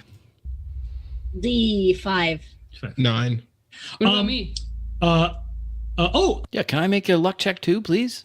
Do you have gold pieces on you, Kristen? I don't know. I think if I was carrying all those diamonds, I maybe would too. So go ahead and give me a D20 roll, luck check. Oh, y'all are gonna turn into dragons. 8. You're all tossing it away. No, you guys are all committed. You're doing it. You toss away all of this dragon wealth. It feels very crazy, but also empowering to do something so against what you wanted to do. Fabian, I think you have the hardest time with it. I cry. Oh, man. Can't Lou play that?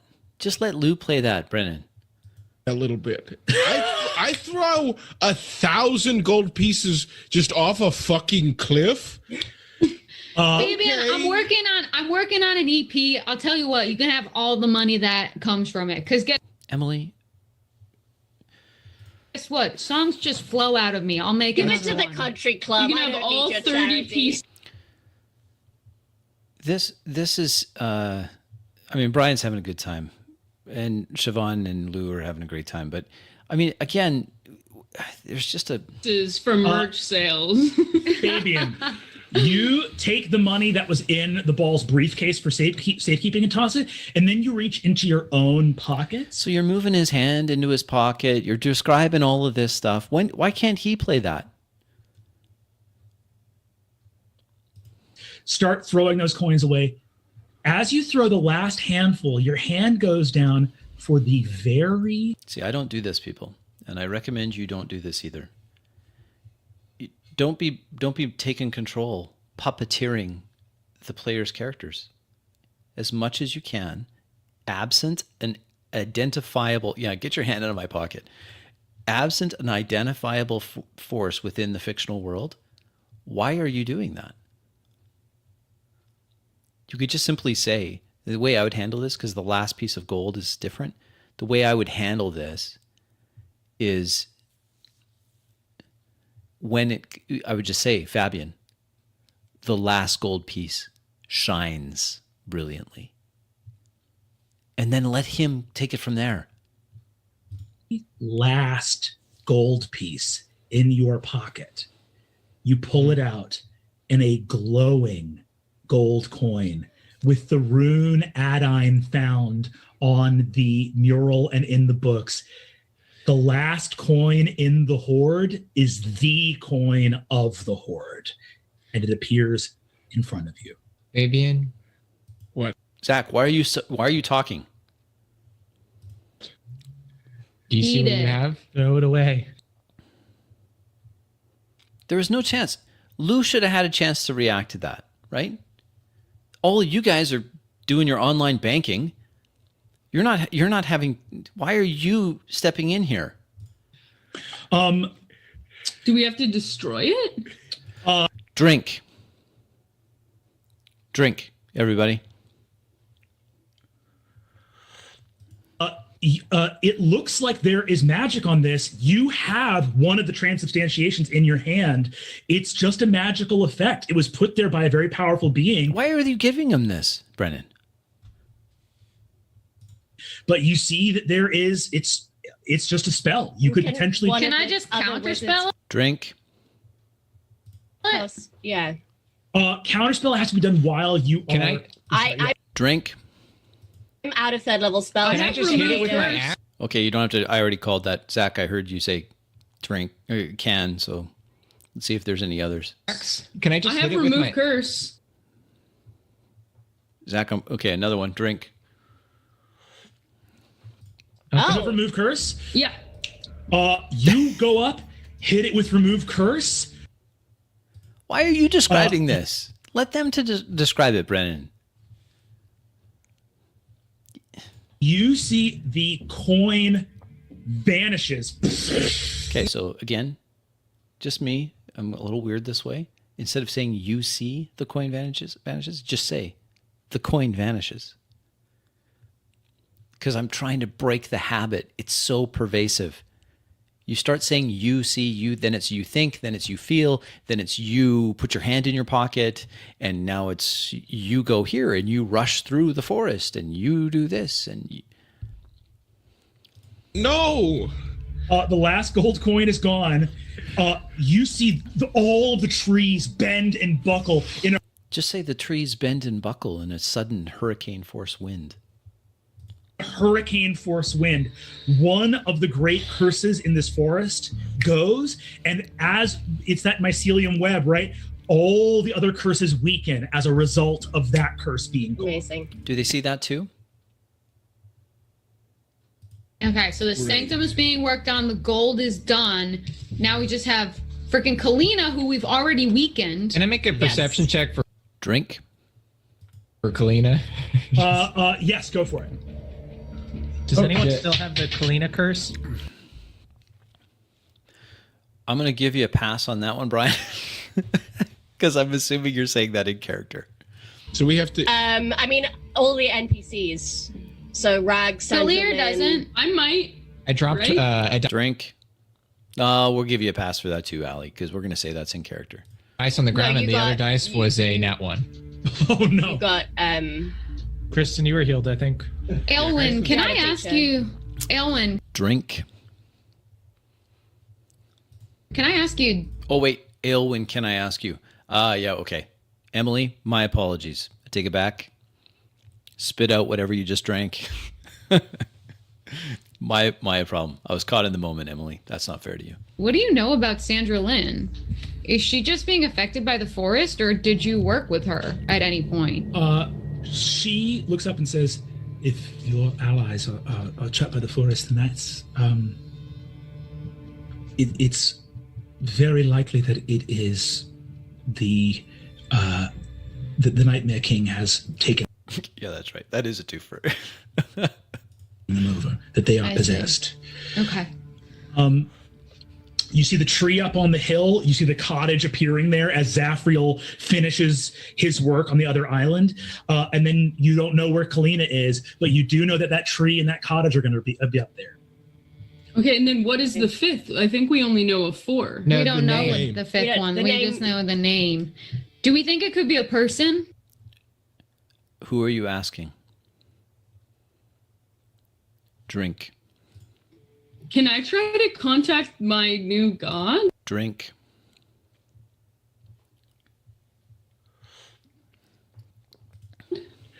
Yeah, give me a religion check.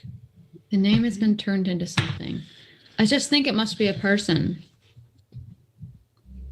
23. 23.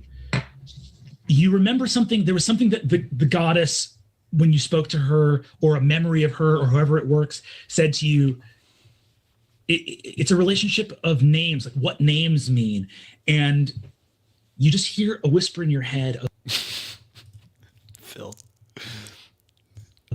something. Maybe you like read it in your world religions book, of like what, like a name isn't who you are, but it is who you are, and it's an act that you create to tie This is a lot of exposition.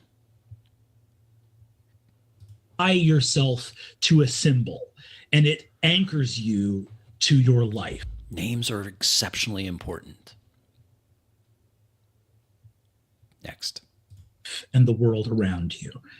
That's all that on that 23. That's all. Yeah, this is a good point. My Swiss brother Z. Allie, how does that look? What do you do? I hate that expression, but in this case, give me a pass. You're a religious type character, whatever it is. How do you contact this divine, your goddess? How do you contact her? Is it just as simple as, hey, what do I know about names? That's all it takes? All you can think of. Do you think, Could it be the crown? could it be the crown?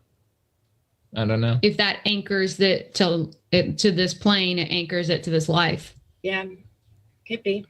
Well, Or is it just like the concept of mystery? we know Would that she respond?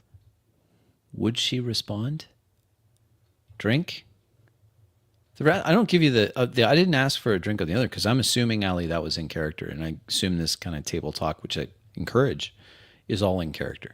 the breaking a curse weakens all the other ones. We have one Yes. big curse right in front of us. And it seems like destroying a nightmare crown is never a bad thing. So we can just. Agree. Wouldn't that be awesome? The divine response comes as a slight whisper. That'd be cool. I agree. That would be very cool. Why don't assume we it. try to get rid of this tree? Yeah. Let's go for the tree, right? How's that You axe guys- feeling? You guys, Pretty light. He lift his axe yet? No. 17 strength, right? 17? you need 17. The only people in Alright. the party that can lift it, I think, are Gorgug and Ida. Oh, What up? Wow. Oh I yeah, said that. definitely. What up? oh yeah. You guys head off. No, Brennan. No. None of them have said where they're moving. As you do so, Gorga, so you know the trees up there, you know the cottages up there, you've just destroyed the coin. But I agree, Cybersloth. It's such a rich role play class. Like, I think it's fantastic. It's not usually played that way, though. It's all like, I think a paladin with lay on hands, that's so evocative. It's so cool. Glowing holy symbols for a cleric. That's awesome. But that's never what I hear. All I hear is, I turn undead. Huh? Wouldn't it be so much better to be in character in that moment, and instead of saying, I turn undead, you say, I hold my holy symbol. It glows brightly. Be gone! Then you roll the dice. Everyone at the table understands what you just did. Skeleton zombies burning away to ash in front of your righteous fury. The indignation of your God smiting this filth in front of you.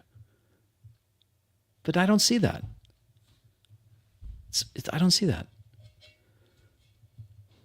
by the way, you see Gorga, there's a message from your parents, the Thistle Springs, that the 35 gold pieces you paid them for the van, they donated as soon as they got them. Thank you, Mom and Dad. Appreciate it. Love you. Also, we're in the Nightmare King Forest and it's pretty bad, but I think we'll be okay. Okay, wait. What if I? Oh wait, Drink. I've never seen Kalina. I don't know what Kalina looks like. No, we do have footage of her. What if I disguised myself as Kalina and you can just live stream me and we can continue to weaken her that way? Okay. We'll be more charitable here. We'll say that that was in character. Okay. I'll alter myself to be Kalina. I'll do that. That's incredibly rad. Someone put your live cam on me and I'll just keep walking around being. Yeah, Z, it's a little confusing, but it's more of a like a current day high school students, but it's also fantasy. Yeah, it could be a little confusing, but if like Bear, I don't know if Bear's still in here. Bear has watched these and he enjoyed it or parts of it, and it makes more sense to him because he's watched all of the others. Kalina. Emily Don't Oxford throw is me, holding bitch. me to my goddamn world building right now. Kalina appears in front of you. Gorgug, you've got your crystal, you got the camera on it. Riz and Gorgug, give me an insight check. Oh man, the insight check thing again. The insight check. Wait, does Kalina appear in front of us in that Kalina appears in front of us? Or No, Drink. Fig is just. I go, hey, it's me, Fig. I got a 26. I got a 5. Riz, you know that Kalina has a ton of illusion magic, can disguise, etc. You know that the camera on your tie has a detect magic ability on it. If you were to use your tie with Gorgug's phone. So this to me, Brennan, feels like you're giving the solution to. Do you understand what I'm saying there, people? And I think that's a bit of a. So you gated that behind insight check. He gets the insight check, then he gets the super cool combo move that will do this, right? Just feels a little it's yeah, exactly, Phil. It feels like it robs the players of that discovery. Plus, it sets up the expectation. Oh, I've drank too much now. I've got that whenever I'm in a sticky situation, I just need to roll an insight check, and then Brennan will give me the answer. It's possible that you would always be able to keep some track of what Kalina was doing on the battlefield and be recording Fig at the same time as a disguised Kalina. Great. I give Riz my phone, my crystal, and I'm like, maybe you just, do you have a dongle? Actually, Gorga, give me a Tinkerer's Tools check. Oh God.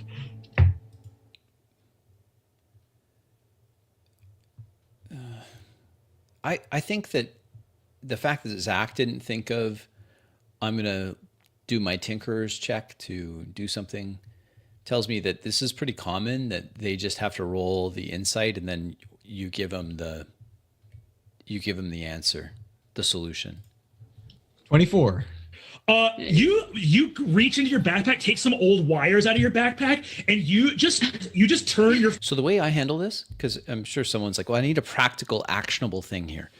So the way I would prefer that to be handled is the GM would just say, he rolls it. Maybe the GM calls for a Tinkerer's check. Roll Tinkerer. He rolls, gets a success.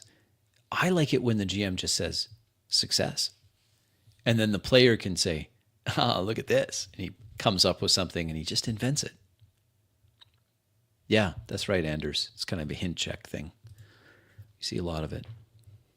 Phone into a hotspot. I know we've been doing all this remote recording and it's leaking into my world design for the game now. But you hotwire your phone to Riz's tie. You guys are, as of this moment, live streaming through Riz's tie with a detect magic filter through Gorgug's phone. Hey y'all, my name's Kalina. I just wanted to enter the YouTube sphere. This is what I look like. Here's me from the front. Here's me from the side. Here's me from the back. Get it in. Incredible. You guys rush off into the forest. Time for the next scene. As you head off, Galir, Aelwyn, the Hangman, Ida are all here. Are there any people that you are leaving behind, or are you taking anyone with you? Baxter's looking pretty hurt. Baxter might remain. Maybe Baxter can be with Galir. Yeah, they can fly off Yeah. and things like that. Baxter and Galir salutes and says, I'll be an eye in the sky in case anything goes wrong. Is with Baxter. Aelwyn, the Hangman, Baby, and Ida come with you. Yeah. Aelwyn, So you have 6 players and now 3 NPCs on top of that? That's a lot. looks over at Fig and Ida by each other, raises an eyebrow. She has 4 levels of exhaustion as well, but she looks over and says, "Oh dear, do I have to what? Count myself as one of the? Oh, that's right, the bad kids now." No, definitely not. You're not part of us. You're here because Yeah, you may not introduce yourself to Adine, but the rest of us are a little wary. yes. You see, Aelwyn shrugs. Ida looks over and says, "Well, whatever the case, I, in my heart, feel deep down that I too am a low-quality child." You're a bad kid. Ida, you're definitely a bad kid. Okay. Where should the spotlight be? Where should it be? Who's the best player here? Obviously, Brennan is the best player here. It's not even close. But should the spotlight be on you this much? Definitely a bad kid. Does saying incredible after a player finally does something negate the fact that for the last 50 minutes it was really your show? Yeah. There's another, I actually watched it before a long time ago, but I found a Dungeon Coach, the Dungeon Coach. No, is it Dungeon Coach?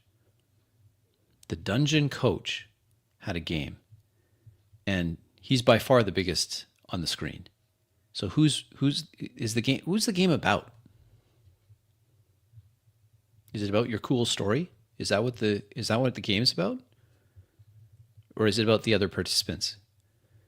I'm not a fan of this kind of the GM is on the pedestal and everyone just begging for table scraps at his feet.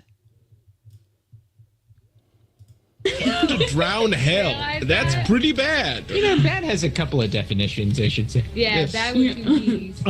You, all of you guys streak through the forest together.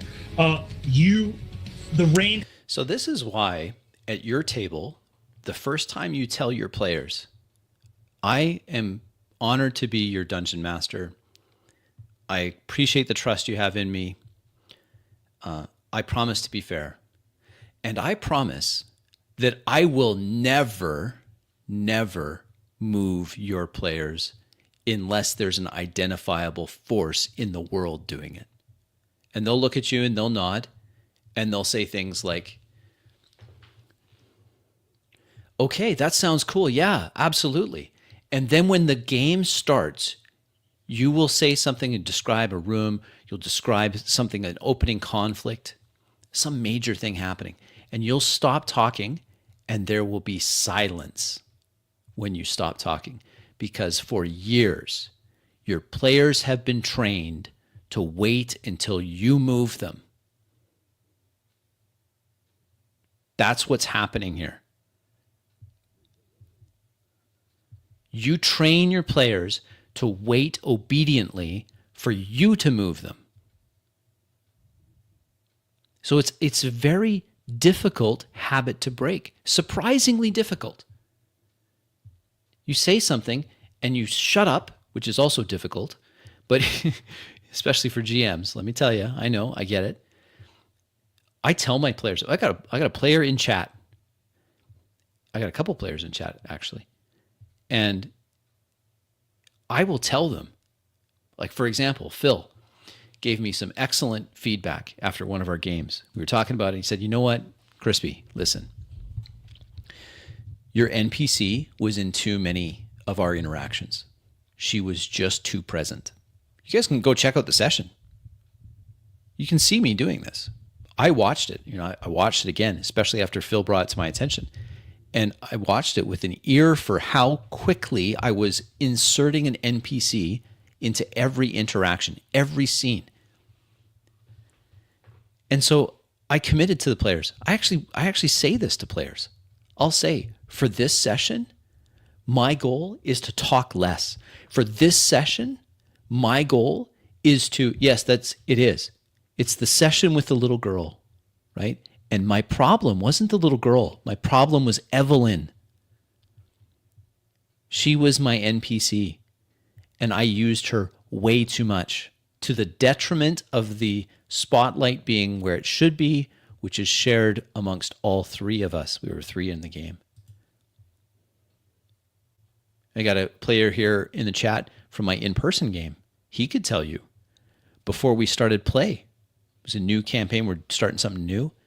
I told them, yeah, that's right.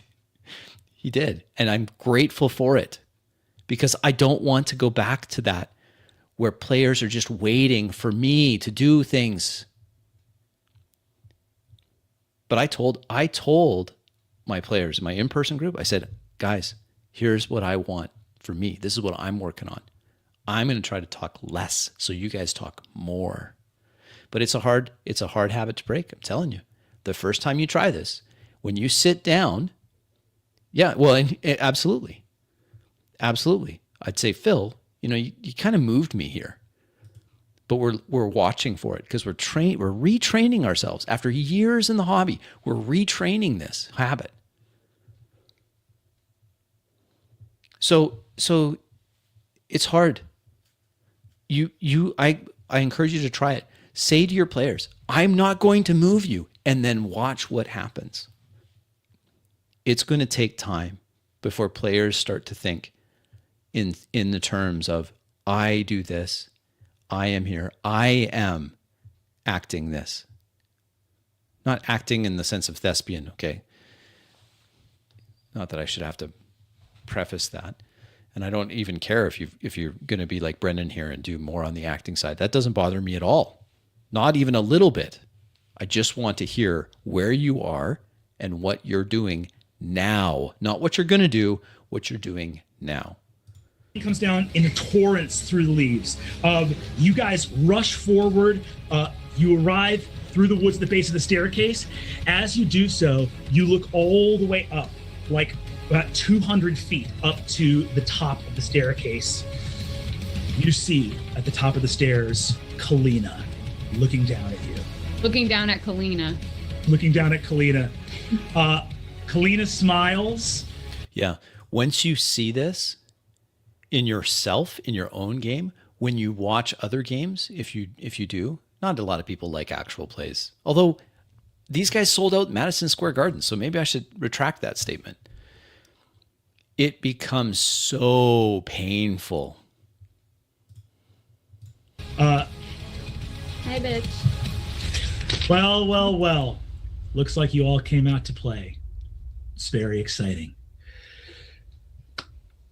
To all, They're 400 feet away on the staircase. I thought the staircase dimension was like 400 feet away. That's a long ways away to have just a conversation. 400 feet away. all of you, I am so glad that you will be the first to join the retinue of the King of Nightmares. Court of Elders, it's time to do your work. Court of Elders. You all see surging down the staircase. You see appearing behind Kalina, first one, then the other, that wood elf that Adine saw, the pustulant one with vines in his mouth. You see the visions that Kristen saw earlier. There is like... Yeah, where's the turns? Yeah, I didn't realize this was a big thing, but it's a big thing. A statue made of rotting wood and stone in the shape of a centaur with like its jaw hanging loose, no like flat where the eyes should be. You see this like husky shedding paper coming apart little sprite, and you see a massive tree bound with bands of iron, and they begin to thud down the staircase after all of you. As they power down the staircase, you look up and see at the top of the stairs 3 more figures join Kalina as Kalina turns her back on you and walks towards the ledge. You look up and see as Kalina turns her back, 3 figures appear at the top of the staircase. A little bit of a hiccup there. I don't know what happened. Oh. You see an elven woman with a longbow, a hulking half-orc with a glaive, and a giant howling wolf. I'm going to need everybody here to roll initiative. Okay, the reason why Ali had that reaction is because the howling wolf is Tracker, and they're trying to rescue Tracker. That might help explain this. But Brennan, here's some advice. If you're already taking so much time for your turns, having 3 enemies plus 3 enemies, that's 6 enemies plus the big bad, that's a total of 7, right? Plus you have 3 NPCs here and then 6 players. It's an entire menagerie. Are you going to be able to rein that in such that as we enter combat, that combat will actually feel like combat instead of this laborious spreadsheet management game? All right. I lost my dice. I lost another dice. I got a 7, Brennan. Hold on one sec. Hold on to these until... Okay, so he's got so many on his own initiative that he's keeping track of separately, that it's going to take a long time. I asked for, I'm going to just make sure I got everything here. Bada boom, bada bam. Baxter and Galir, you guys left. Hangman's coming with. Zafriel, you guys left. Right? But they didn't do that. He did all that for him. And they were stuck in timeout, yeah. Because everything takes so long. How is Hangman? Does Hangman have new stats? Drink. Yes, Hangman has more hit points. Hangman has 45 hit points now. Yeah. Nice. But he's got levels of exhaustion, so he's at 22 right now. So he has 22. Okay. Okay. Do any of us have exhaustion right now? Drink. No, you guys did your awesome improvised ritual, so you're all okay. You guys made it through the forest doing weird time magic because you were all tripping balls. Okay. Here we go. Go ahead, everybody. Siobhan, give me your initiative. 7. Gorga, give me yours. 13. 13. Fabian, give me yours. 23. Woo, baby. Let's go. Nice. Fig, give me yours. 20. 20. Riz, give me yours. 21. Woo, we got some high initiatives. Wow, Kristen. okay. And Kristen, remember, you roll with advantage. I did, yeah. I got a 15, 15, hell yeah. even with my advantage. Dope. Kristen, it's not going to matter. We're just anime running so fast. Yeah. Zach, that would be cool if you actually were able to move your character around. But you don't. Not as cool from the front. Look how weird my arms look. Okay. We are going to jump right into this. Sandra Lynn is going to be first to act. NPC. Well, enemy, I guess. Oh no. Wait, what were the 3 figures at the top? Drink. It was Sandra Sandra Lynn. Lynn, Adrenaline, Rog, and Tracker. You said you had 3 tranquilizer dots with tincture I have in? 1. You have We have one. one. And then Yes, three and I more violets. tincture. Why are you all answering?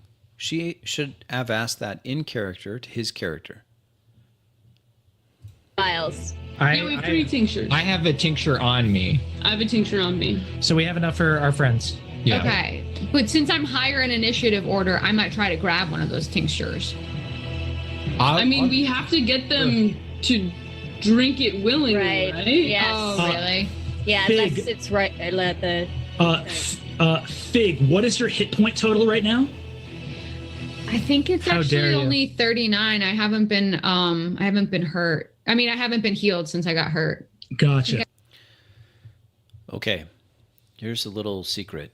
Everyone knows this secret, so I'm not giving away too much.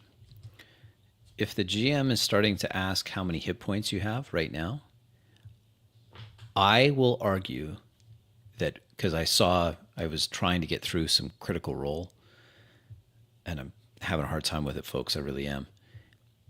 And that was something that was quite clear. When the game master or dungeon master is asking for your hit point total, it's because there's some plot armor. Yeah?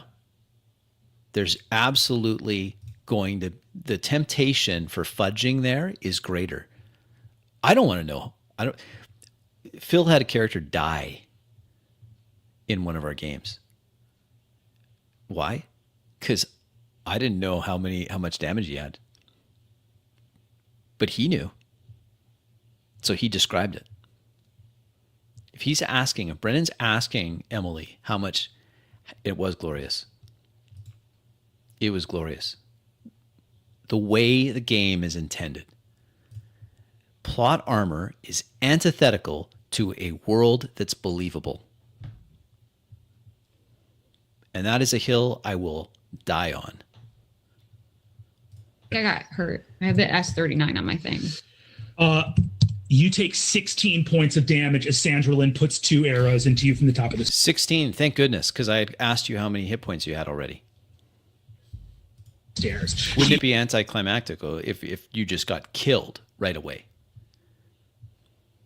Jesus. She walks down the stairs, her face set, puts 2 arrows into you. All right, cards on the table, Mom. She calls down and says, Fig, I want you to know something. Yeah? I'm awake for all of this.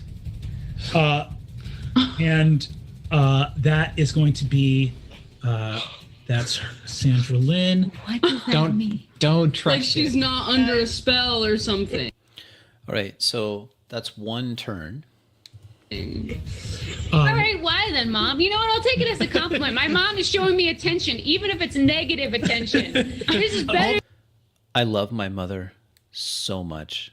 It would be so hard for me to role play, not just adoring my mother. I love my father too. They are fine people, worthy of emulation. I consider my mother an angel. So for me to role play this is a real stretch. So my next character is going to have mummy issues or something. It's a little ironic to me because for many of these characters, they have kind of issues with their parents. I'm like, why? Wouldn't it be so subversive to play a character that doesn't have some horrible, oh yeah, I could play a vampire. Oh, that'd be hard. I should play a vampire. We have a guy in our Discord that he's a really big fan. I know Phil's a fan too. Phil, you've done some LARPing too, I think, on vampire. I think that's cool. I do. Hold her When back. he just Hold her hijacked back. my spring break. Hold her back. Hold it Hold back. Fabian, that is you. Okay, so it's Lou's turn. Let's see how this goes. I'm probably about to lose a bunch of you, hey? Like, we're an hour, almost 2 hours in. The nearest adversaries to you are the sort of court of elders, the elder wood elf and the elder like this centaur are both taking the lead. Flying just behind them is the elder sprite, and the elder treant is like thundering down the steps after them. To give you an idea, Brennan, you've already said this. Can just let Lou take it. of how far away these people are, the wood elf is 50 feet ahead of you. Okay. Or So it would be like, there, none of them are, like, I couldn't get to them on a turn. Like, I would have to dash to make it to them. Drink. Yes, they're like sprinting down towards you right now. Okay. But you also have the hangman here with you. Great. I look back at my friends. We're going to kill all of these people? Yep. Or are we just trying to get past them? We're not going to kill our friends, but we'll kill the No, not them. The people in between us. Yeah, there's a tree guy. Fuck the tree guy. Fuck the tree guy. Hangman, to me. And I Let's like let our the tree friends guy. attack us while we fuck the tree guy. Okay, Emily, please. Lou, there was a lot to like in your turn there. Not the question at the beginning, but he says he's speaking in the present tense. He calls out in a short period of time too. Short. He calls out what he's looking to do. Hey, are we okay to kill these ones? And they short call back, right? Not bad, I think that's the furthest away, though, right? right? Zach. I'm not going for the tree guy, but I do like the fuck battle the tree cry. guy. Fuck the tree guy. Yes, that is just and the I'd like to, general, rallying Have cry. the hangman ride up next to me and like grab onto him and like weird like Legolas two towers style like swing underneath his head and like up on top of him. Just the worst CGI in the whole game. Zach. Exactly. So because you are charging up a staircase, this is difficult terrain, but the hangman has a speed of 50. So with a move and a dash, the hangman can make it to the wood elf and you'll have your full turn. Great. Yeah, I'll go for the wood elf. Is the wood elf by any chance is anybody near a like edge of the stairs or like Drink. do these stairs, are they like walls on either side or is there one side? There are no railings. There's like a little bit of like stone molding at the edge of them. It's one of those like monastery style, tall, incredible ancient stone staircases. I guess what I'm asking, if I kick somebody off the staircase, would they fall into infinity or Drink. Or would they just fall like 20 feet? No, they will fall at this point probably about like 50 feet. Okay, cool. Is That'll do. the how close is the wood elf to the edge? Drink. The wood elf is 2 squares. He's in the 3rd square away from the railing, so he's got 10 feet of open ground between him. The staircase is about 40 feet wide, by the way. Great. I ride to the wood elf, and if anything, I ride up and I jump off of the hangman and engage him. This pustulant, diseased, ancient wood elf stands in front of you. Do what you're gonna do, baby. Great. Let's go. We'll take our first attack. That's all you could come up with? I attack. I take my first attack. With what? That is cocked. That's a 13. 13 misses. 13 misses. Swing again. That is a mod 20. 20 hits. Great. I'm going to. I will burn a 1st level spell slot on Fandrangur. That's his sword name. I was confused too at first, but it's his sword. And then I'll also make this a trip attack DC 17. Oh yeah, DC 17. Yeah. And that's a strength saving throw, correct? I believe so. Yeah. Strength saving throw. That's 1d8 plus 1d6. Yes. He succeeds on the strength saving throw, does not go down. Great. 1d8 plus 1d6 plus 1 more d8. Don't you have this written down, Lou? I don't understand why it takes so long.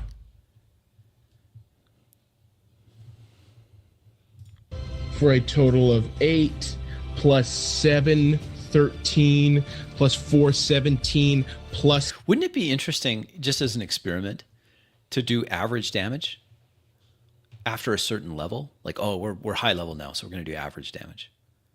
Can you imagine? 9. Yeah, I got that too. Why can't I do? What is that? 26, 17 plus 9? 17 Yeah. times 26. 26 points of damage. Hell yeah.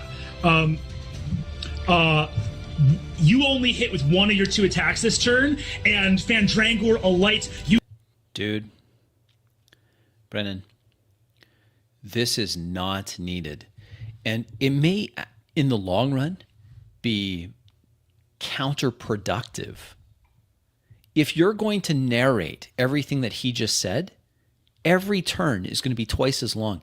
And I was a little disappointed, Lou, when you just said I attack. I was expecting the swing. I swing my cursed blade or possessed blade or whatever it is at him.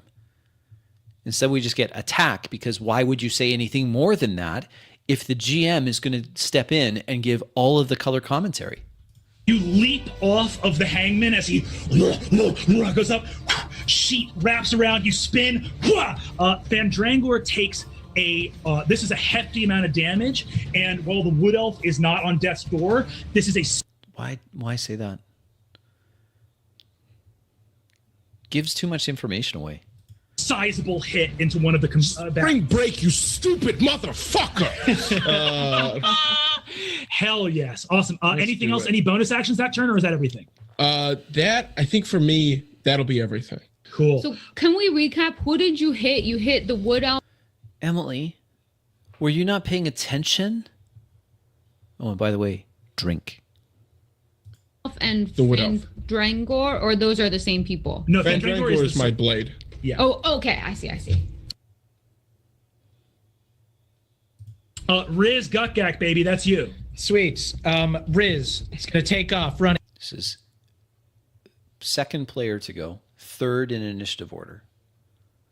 Anime style up the stairs. Then Fuck yes. dive down and take a hide action like in the steps to get advantage. And then I'm going to poke back up and I'm going to shoot at Tracker with the antidote.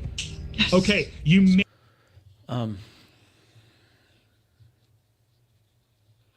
There's a lot of readjusting moves here, you'll see what I mean. A, be out of range. Give me the range on your gun again. I don't have. Also, are you going to do a cunning action? Because again, it's difficult terrain. So your speed is, I think, 20. I'm tempted to call drink on that. You guys have been playing this game. This is 20 sessions. And they're long sessions. 5, right? Okay. I mean, does it really? I assume. Does anybody have short bow stats? I think it's short Drink. bow. The same. I Can can look it up. I've got your stuff right here, man. I'll take a look at it for you right now. Thank you. But how many movements are you taking up the staircase? I guess I'll go 15 feet. I only have 30 feet of speed. You only have, how many feet of speed do you have? 30. 30. Well, here's, so good news, bad news. Okay. You That's a repeat question. I guess I don't call drink on that. only move 15 feet up the stairs, but the long range on your gun is 320 feet. Wow. So you can absolutely hit Great. tracker from here. Awesome. So I'll use my head action first. So do you want me to roll a stealth check? Drink. Yeah, go ahead and roll a stealth check. Okay, 28. You bypass passive perception. You Sweet. can roll with advantage. Is he standing out in the open? What did he hide behind? I hide on the steps that are 40 feet wide with no railing. Huh?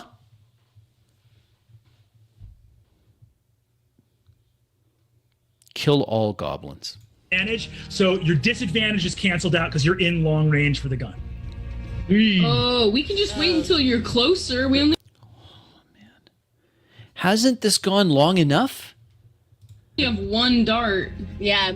Ooh, hold your action for mine, Murph.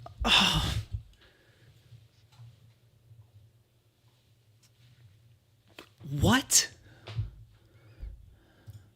He's already done it. Yeah, me neither. But boy, oh boy, I'm going to give myself a good flushing out. Okay.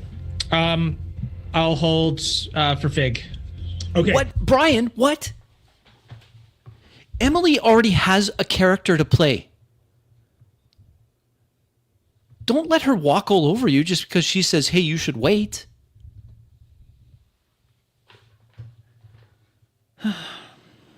I have heard people say that good practice, these are big channels too, by the way, not little old me, right? Big channels saying, if you want a better experience, you should have all of the strategy being out of character here and everyone can just kind of strategize together in the middle of combat. Aren't there 3 massive threats coming barreling down this staircase? Why isn't someone dead yet? Okay, so you're readying an action for Fig to do something. Okay, cool. Yep. After all of that, I'm just gonna sit here. I'm just gonna wait until Emily can tell me what to do. I'll climb the stairs and then look to Fig. Okay, Fig. Fig, actually, you go next. Okay, I'm gonna run, grab Riz and Dimension Door to tracker.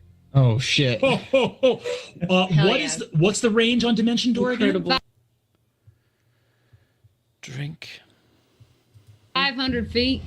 I think, hold on, let me double check It's that. 500 feet. It's for sure. It is. 500. It's 500 feet. 100% 500 feet. Yeah.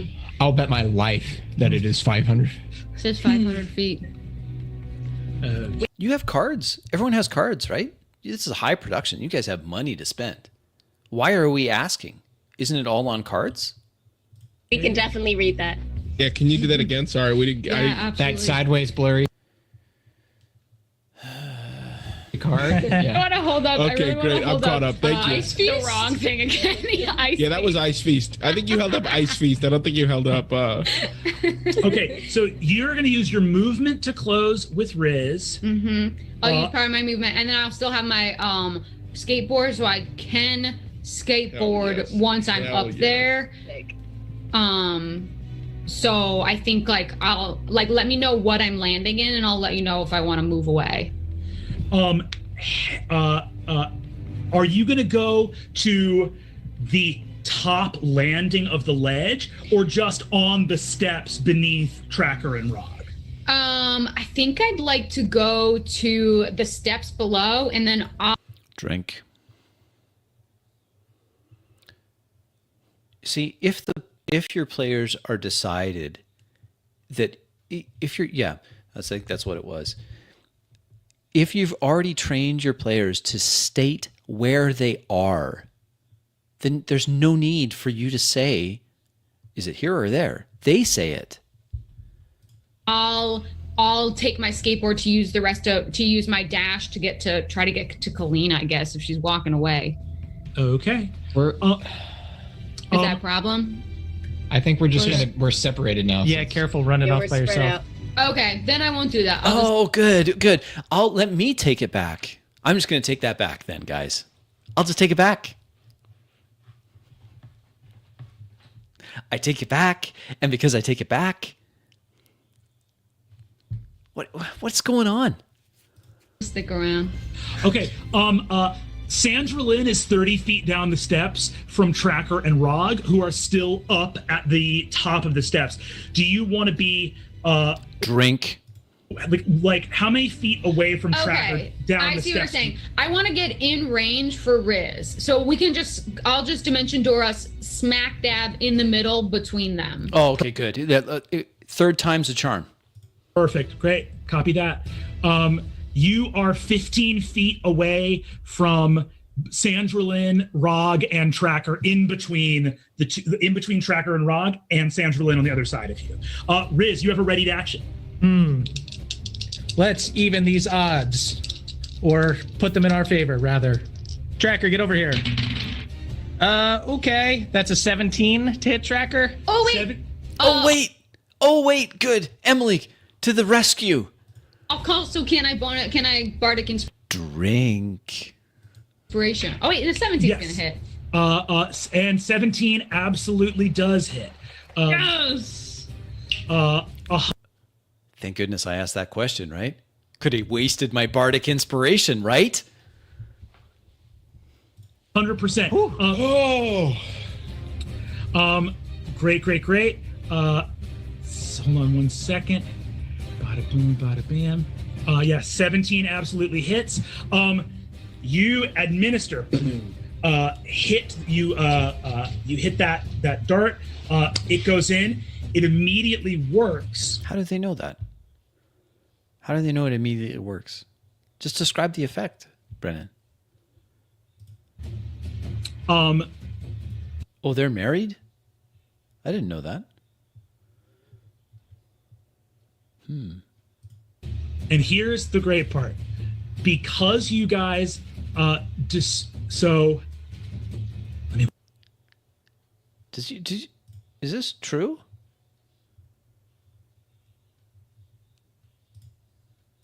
Nick, is that true? I didn't know that. I'm going to say we don't know that until it's confirmed. Hey, wait a minute. What do I do here? Oh no, my plans. All my plans. Yeah, you see the dart hits. Tracker is going to make a saving throw. You see Tracker's rage ends. The full moon effect is gone. However, both of you guys make an insight check, Riz and Fig. Yeah. The insight check again. Why? 21. I got a nat 20. Nat 20. Hey! You hit Tracker with that immunity. You can tell that it has further weakened Kalina. You can also, Oh, so she's married to Brian? Oh. Okay. Brian, it's totally fine to tell your sweetheart stop playing my character. It's totally You fine. know that the effect on Tracker, Rog, and Sandra Lynn right now is the possession. It's the same thing that made Fig kidnap and try to kill you. How did they know that? Just an insight check and they just get that? So Tracker, Sandra Lynn, and Rog are all under a possession effect right now that has not abated. But you have Tracker is no longer affected by Kalina's shit at all. Okay. So one of two effects on her has vanished. So if we removed curse on her or something, she might. So if we remove curse on her, drink. Come back.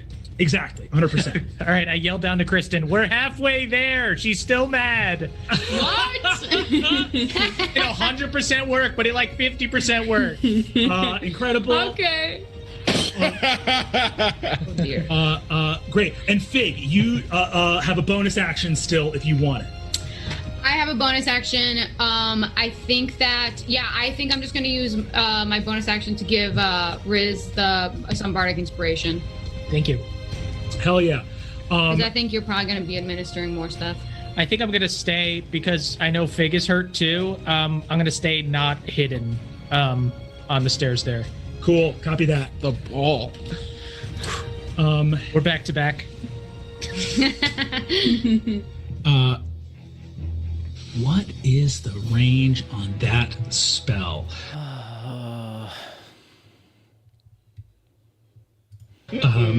Oh boy.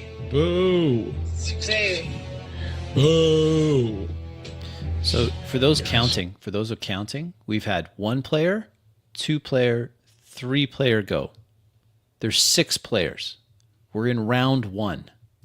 Only 50% of the way there. I was like 100% like, oh, we're about to just start knocking. We're about to get this team back. Yeah, can you imagine, Lou, if combat didn't have to be so laborious and long? Like Tracker's gonna like throw like we're gonna get Tracker back. She's gonna be like, Why does combat have to be 4 hours for it to be good combat? yo, greater restoration. We're all Yeah, I know. I was like I thought we were gonna thinking sandwich it. I thought that tree guy was gonna get straight up fucked, but no. I got plans for that tree guy. Don't you worry. I got mad plans for that tree guy. Bad plans for that tree guy. It's craft me root drinker, right? Yeah, maybe. I definitely want to do some fire damage on him because I'm like a tree. Yeah, I understand what you're doing, Brennan. You want to make sure that you're playing by the rules of whatever and the range of this and he's actually what he's doing here. You'll see in a moment. I don't disagree with Brennan. What you've done here is you're handling all the math, right? You're handling all the attacks, so you can just describe what happens quickly. But there's got to be some shortcuts that you can use. that's exactly. Because these they're really not in character anymore, and they're talking like, aren't these? So this guy Lou, he's in combat, locked in combat with the elder tree elf, whatever, wood elf thing made of wood.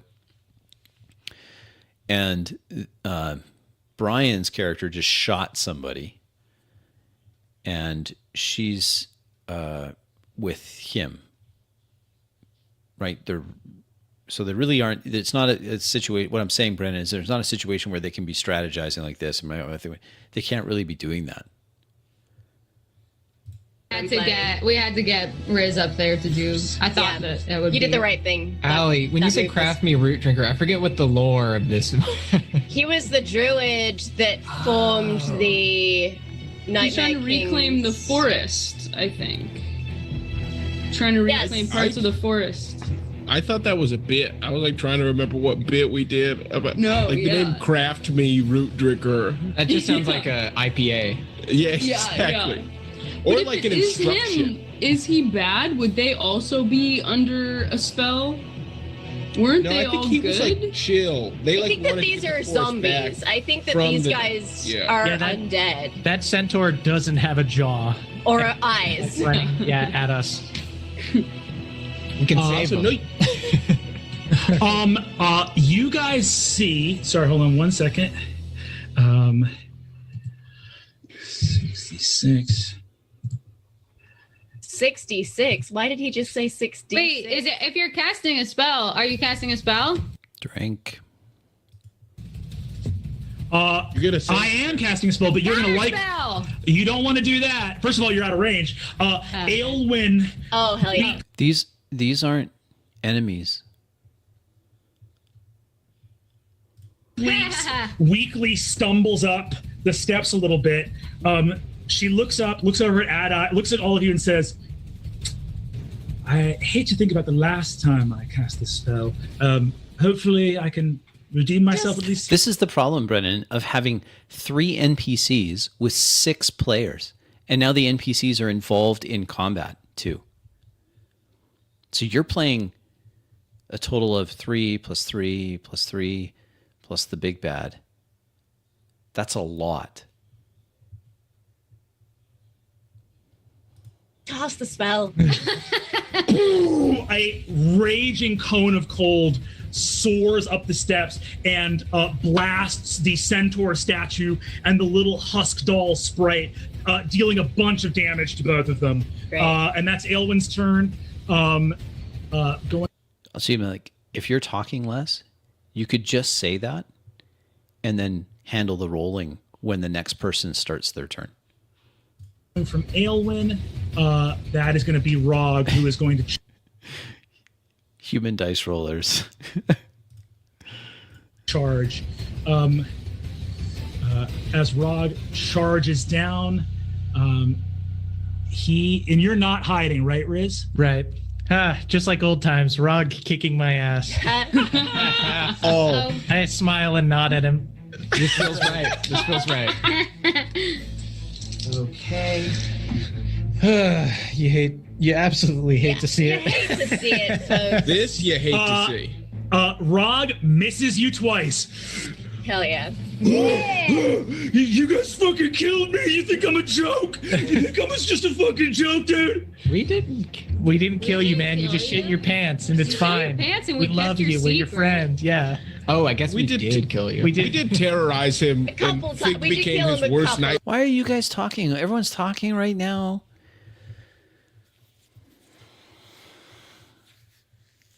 How much more can we take? I don't know. Sometimes. Yes. There was some mutual bullying, but I think we'll Yes. all come out of this good.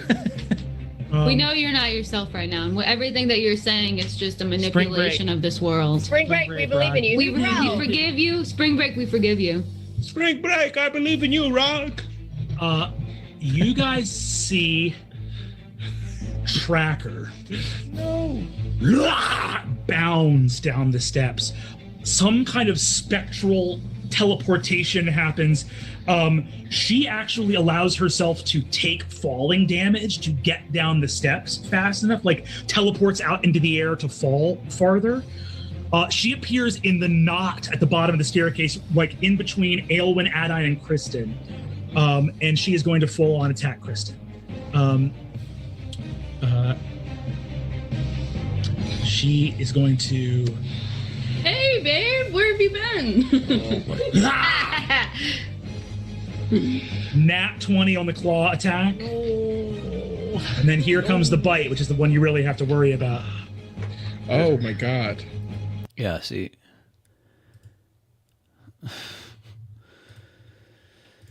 Who's she going after?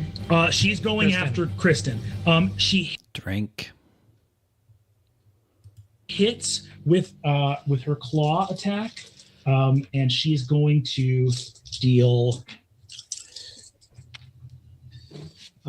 8. She deals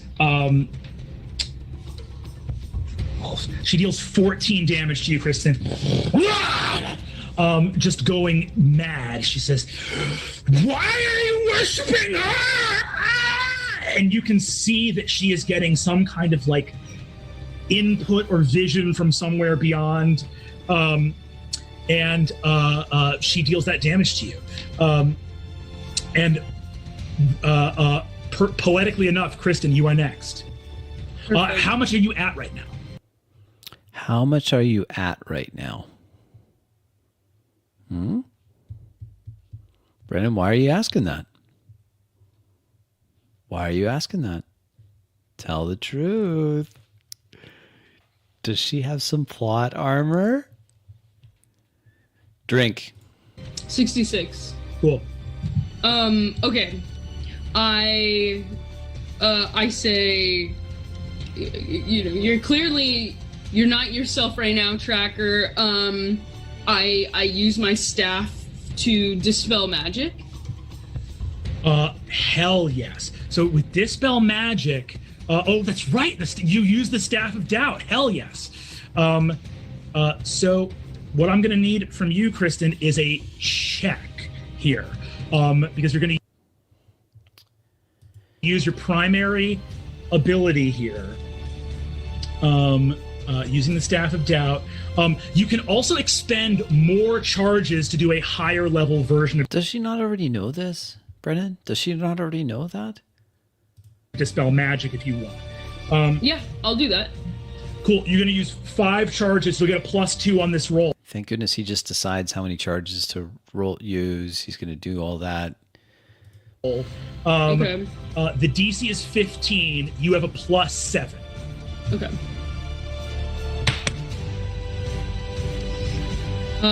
That's a 22. Ooh, Yeah. baby. Tracker lashes out at you, cuts you. You see that something is torturing her. You hold this staff. Tracker's not bad. She's just confused. Did the staff say that? Who said that? How does Kristen cast Dispel Magic in this moment? What are you talking about? You do all of the description. She looks like a deer caught in headlights now. Now she has to do what you've been doing all along? So she scratched me, so hopefully her arm is still kind of like cross her body, so I hug her. I hug her and try to hold her arms down. The illusion of the full moon leaves. Trackers I thought that kind of happened when when Brian shot her with the antidote. magic is broken, and Tracker melts into a sobbing puddle in your arms, coming out of her wolf form. Immediately you see 4 levels of exhaustion set in. She's like weeping, crying in your arms. Just like adrenaline and rage was what was keeping her going, basically. Mm-hmm. But she is with you again, and you have saved your girlfriend. Congratulations. Nice, dude. Woo! Fade to black. I mean, some of us already did that today, but I guess it didn't come up. 2 girlfriends saved. I think I heard something. Someone's I checked in with my shit girlfriend. somewhere, but it's so small. I killed my dad. Oh, by the way,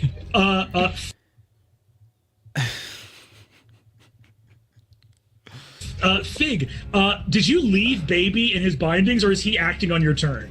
Drink. Oh, Yes. Bacon? Yes.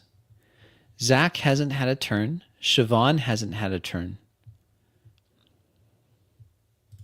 forgot about Baby. I mean, Baby just kind of like clutches around my leg, right? Yes, Drink. absolutely. So Baby's just at my leg.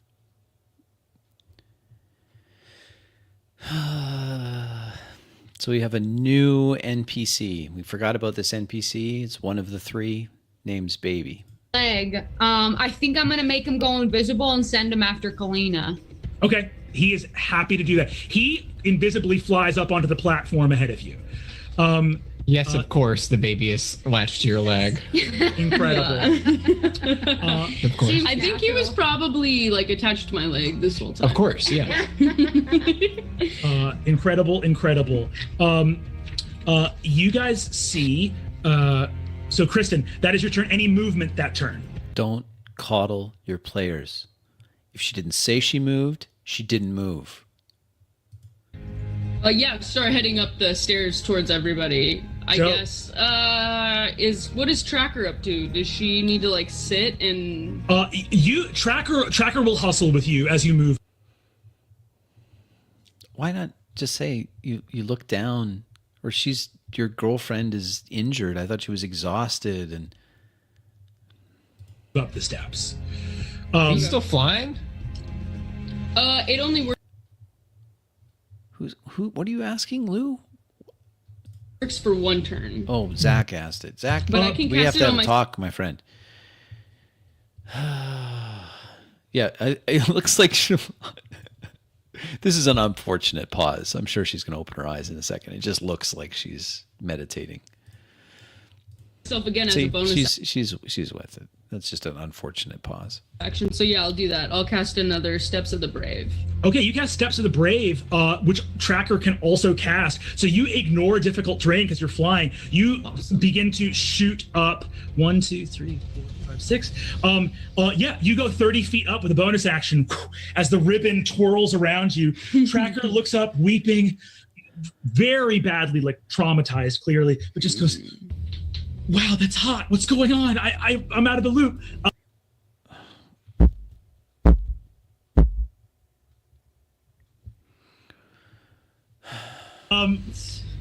It's a new thing I got. It's a new old thing. Incredible. A new old thing, ribbon dancing. Hell yeah. You see, hold on one second. Is this you playing another NPC? Yeah, I missed it. Drink up. Z caught it. Gonna go. I can't wait to go. Zach, I can't wait for you to go either. That'll be Love great. it. I know this is a long battle. Long battle. This is one round. Welcome to my world, Zach. Okay. It's barely a battle. Barely anything has happened. You already win. I can kill it. Yeah, I'm usually exactly where you are. Oh, right, because your dex is bad. My negative Oh, yes. 3 to initiative rolls. Incredible. You keep This saying that, Brennan. thing- You keep saying incredible. What? Is going to. This thing. See, this is I want to just take a pause here. So I say this a lot. I say describe the outward appearance of what happens. And the reason why I think that's so key is because then everyone's hearing this. It's helping them define what's going on. They can now picture what's in your head. You describe, Lou, how you swing your named sword. Dragnapir. No, that's not it. That's a Malazan thing. Dragnapir. You swing this thing. Then I can picture a swinging sword in my head. Thing. Yeah, hold on Is one this the sec. tree? No, this is the sprite. Ooh, this. Unimportant. The tree is the. Yeah, I only care about I the can't tree. really fuck up this right. Why? Drink. I feel like I won't be able to hit it. It's flying this little flying thing. Okay. It's hard to do. I'm not perfect at it. But when there's combat, I want it to feel hectic. Hectic.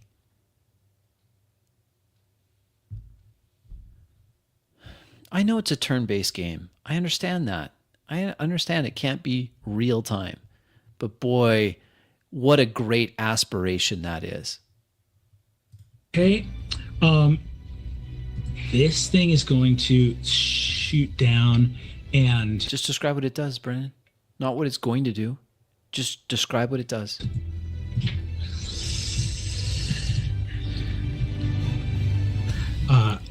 yeah, this thing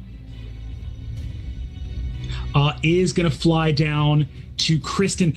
There is a humming coming from the papery sprite that, as it gets within range of you guys, begins to like hurt your ears and your mind, just like its presence here near you. It's going to attack Kristen. That's a miss. It begins to crawl on your back and shoulders, Kristen, looking to bite into your neck. This like little papery vampire. Isn't Kristen flying? Where is she? Fairy. That is now going to be Ida, baby. This is another NPC. Ida has a speed of 80, but that is now halved to 40 because she has exhaustion. I'm, art's a subject in many ways is kind of a subjective thing. I personally, it's hard for me to be immersed when it's this Cal art style of art. It's just doesn't speak to me.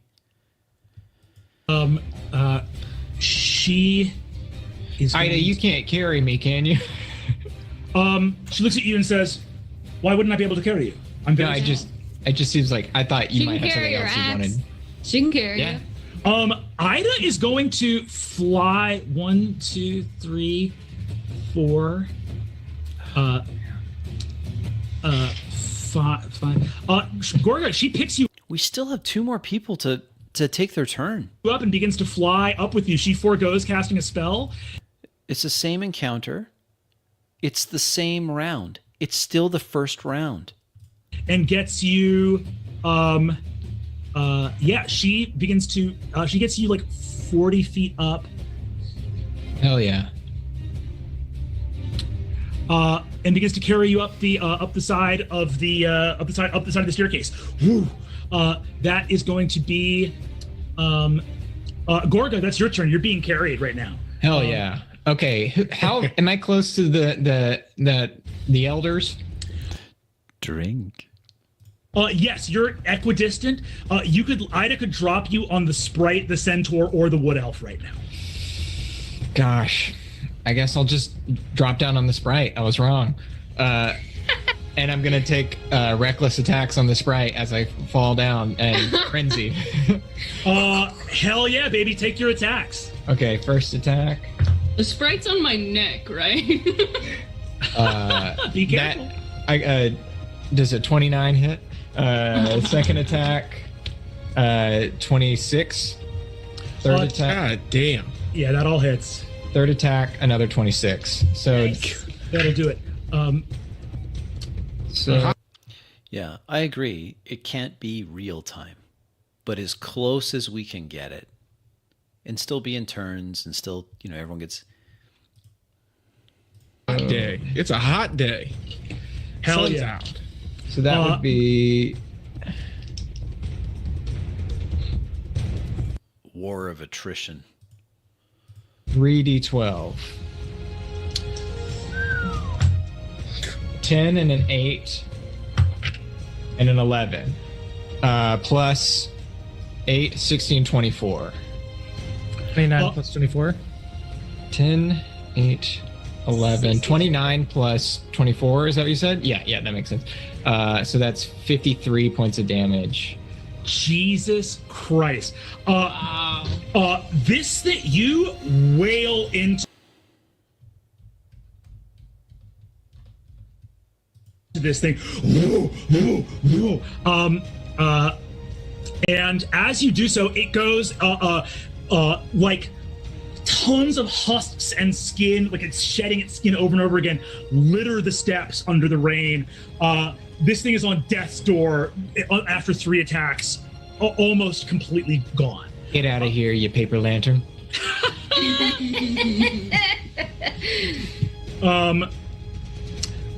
Okay. However, now this centaur is going to charge. You see.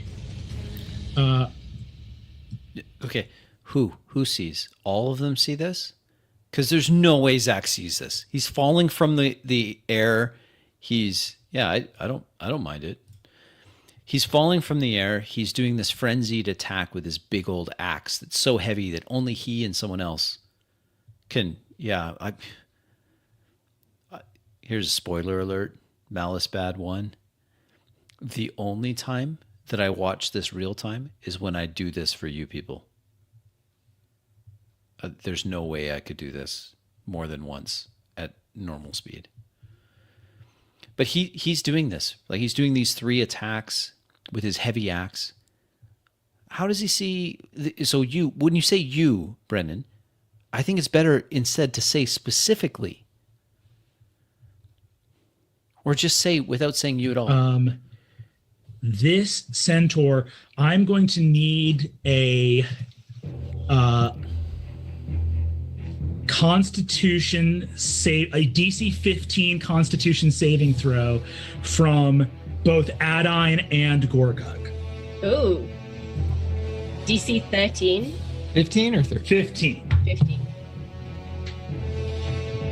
Okay, I had 15. 23. Okay. What you see occurring to you now. Let's roll some damage, baby. I don't like you. Personal. If it's taken this long, can you imagine if you just had your turn? Like the look of fear. Oh no. Oh no. It's going to be an hour and a half. Hot dog. 9. Okay, Brennan, if you really need to move this many NPCs around because it makes sense that they'd have this many, then I would suggest use a few shortcuts. Probably won't offend anyone if you use average damage. Just use average damage. It's great. It's average. 17, 23, 30. Adine and Gorgug each take 18 points of necrotic damage. Gorgug, that is not halved for you. Tracker and Aelwyn. Neither of those characters are player characters. So just have that, just describe those two blasted. That's it. Tracker and Aelwyn both fully go down. Hey, Robert, thanks for joining us. Glad to have you here. Whether or not I'm a stand-up guy, you'll have to ask these other fine gentlemen. And the one lady that was here, I think she's gone to bed. And are at 0. As this centaur just opens its rotting wooden jaw and bellows out this blast of decaying, moss-covered, rotten wood, necrotic energy. This isn't a spell, this is an effect. This is an effect. Drink. Yep. Okay. That is its turn. That is going to be Adine. That's you. Oh, go stop watching this. Go watch the Ginny D video right now. You owe it to yourself. If you've been in this stream for more than 5 minutes as a palate cleanser to give you hope for humanity, go and see Virginia, the 97-year-old, put her granddaughter to shame as an excellent role player. Honestly, I have had people contact me and say, and thank me profusely for pointing out that Virginia D exists. Honestly, may she live another 100 years. Grandma is our hope. I still want her on merch. I want her on bumper stickers. I want her own set of novelty dice where it's just her picture and the inside of the dice. Absolutely fantastic. Okay, We are going to start a trend of recruiting role players from bridge clubs. I'm not even joking. Did you say that the centaur was also made of wood? Yes. Great. Then I would like to Drink. cast Chromatic Orb at a 2nd level on the centaur using fire damage. Absolutely. Also, cool. You cast using fire damage. Go ahead and make your attack roll. That is a 21 to hit. 21 hits. Great. Oh God. 5 plus 8 is just 13 damage. 13 damage. I rolled 2 1s.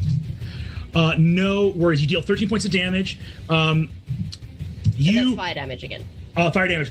And then I'll take as much movement as I can up the stairs, which is only 15 feet, but I'll take it. Yeah, you begin to surge up the steps. You rush up. Aylwin and Tracker are both now behind you.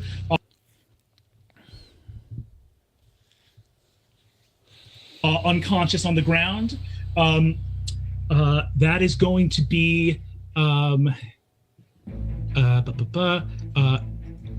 you guys hear lightning striking up on top of the ledge, and you see light as something magical occurs up on the ledge above you. Oh God.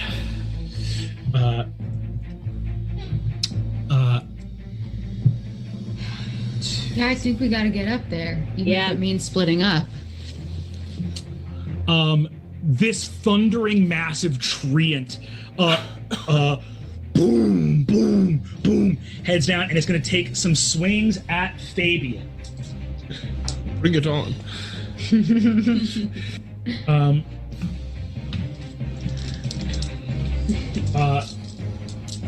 Fabian, you take 9, 18, 6, 24.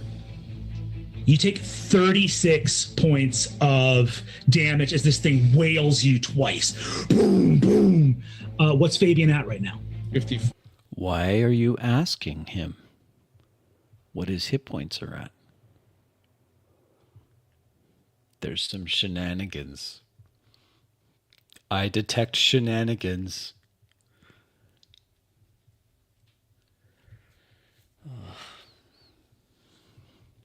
5. You take 55 points of damage. Doesn't misspeak. We're not going to call him on that.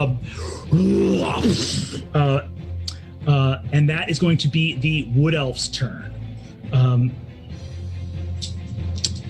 You said 36 points of damage, correct? I did, yes. Great.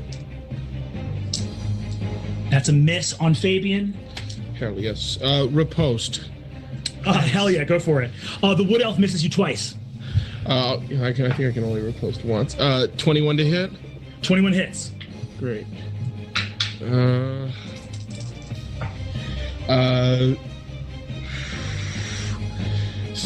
13 plus 9, 22 points of damage. Woo, baby. 22? Yes, 22. You lash out. Fandrangor scores across him again. This guy's looking hurt right now. That is the Wood Elf. We are back to the top of the order. It is Sandra Lynn's turn again. That was one round. That's one round. I can't do any more. I cannot.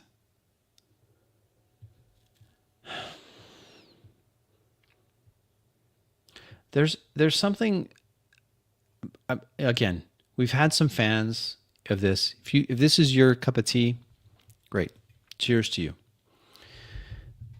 But I was a little concerned when I read the comments under this video. And in closing, before I go back to the soothing jazz, absolutely, dude, absolutely. So here's, I don't know, it's way over here, like way over here in the winding up scenes. And they're doing these kind of epilogue things. And it's just a lot.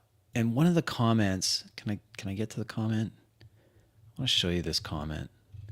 I just was a little nervous about the comment. You can see my recommended, like, what is Crispy watching? What is that all about? All right. Maybe can I hide that? Who cares? I don't really care. There's nothing shameful there.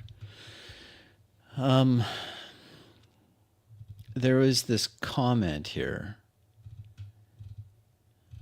that I'm struggling to understand.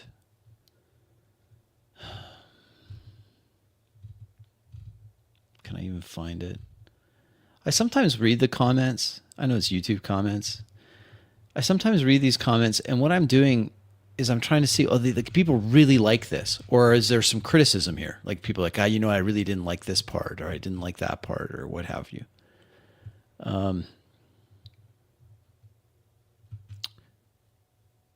Yeah, this one here. This has 1.1 thousand likes. What's the comment? You're easy to love, and anyone who couldn't figure that out is a bozo. Hit my soul. That entire interaction, and please don't contact this person or anything. That entire interaction had me sobbing, all caps. Brennan really just healed a major part of me in 10 minutes.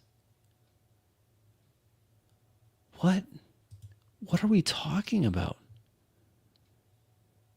Why is that? We've watched together, we watched to what, about here? Hour and a half, almost the 2 hour thing.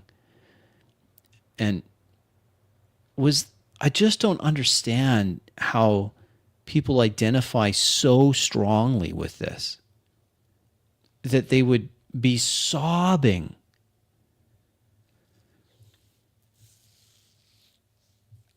I worry about that. Why? There's real people that you know that, like, this is just, I'm sure these people are nice people, Brennan and Zach and Lou and Allie and Siobhan and Emily and Brian. I'm sure they're nice people, but to treat this as this is going to heal hurts that you have in your life, that is not, I'm not sure that's a healthy way to approach this. I was really when I read the comments, I was getting, there's other comments like that too. Like, oh, this was so good. I was sobbing at this part. I'm like, that, I mean, you've really put a lot of your emotion in this. And is that healthy? I mean, I'm probably not going to get too much heat for this because no one will actually watch to this point. But I don't think that's healthy. Do you know what I mean? I think that's, I don't think it's healthy. Don't do that. Go meet people and get out and meet someone or talk to your family, or come on. Or your pastor, or, you know, a neighbor, or a 97-year-old at a bridge club.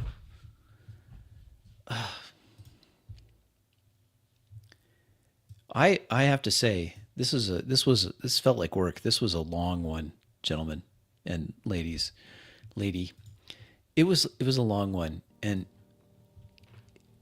it felt a little rough, didn't it? At times. It felt a little rough. I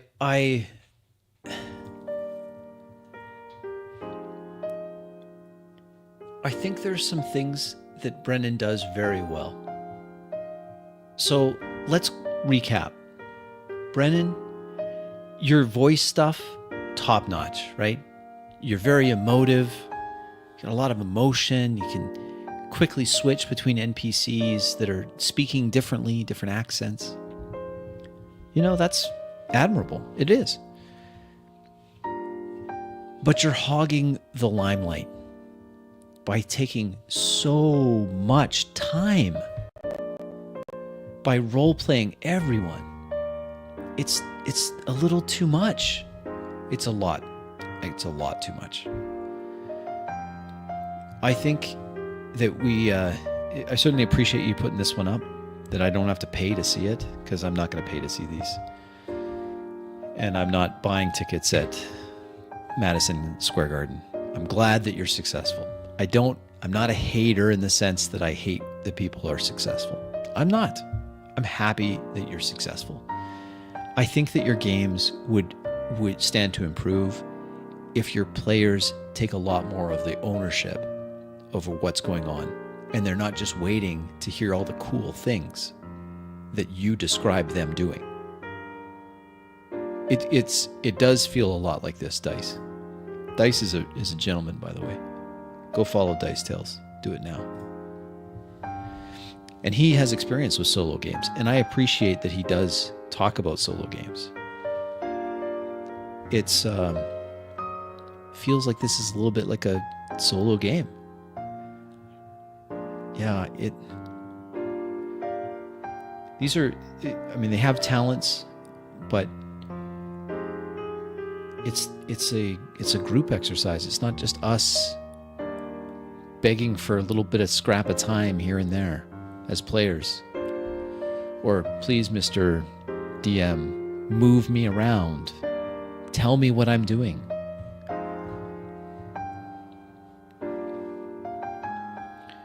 So that was Dimension 20, a very, very popular channel. Million subscribers. Million! Imagine. Very successful professional game master, Brennan Lee Mulligan, and his friends as they were playing the homebrew, I think, type campaign. I hope that someone out there that watches this will get something from it that's valuable for you. As we watch this with a critical eye, maybe you see, like I do, things that I'm guilty of. You know, it's just because I point it out doesn't mean that I'm perfect. A lot of the things I point out, I only point them out because they're things that I myself am watching for in my own play. And I think that's good. I think it's good. So, yeah, that's right, Boston John. You were one of the guys that suggested this.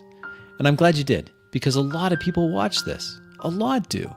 And they come away thinking, that was an awesome session. And I would say, yeah, well, it had its moments for sure, but all those moments were one person.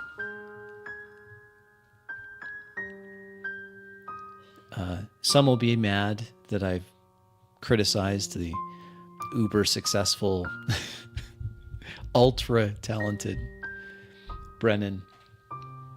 But hey, you know, I'm glad that people are getting into the hobby.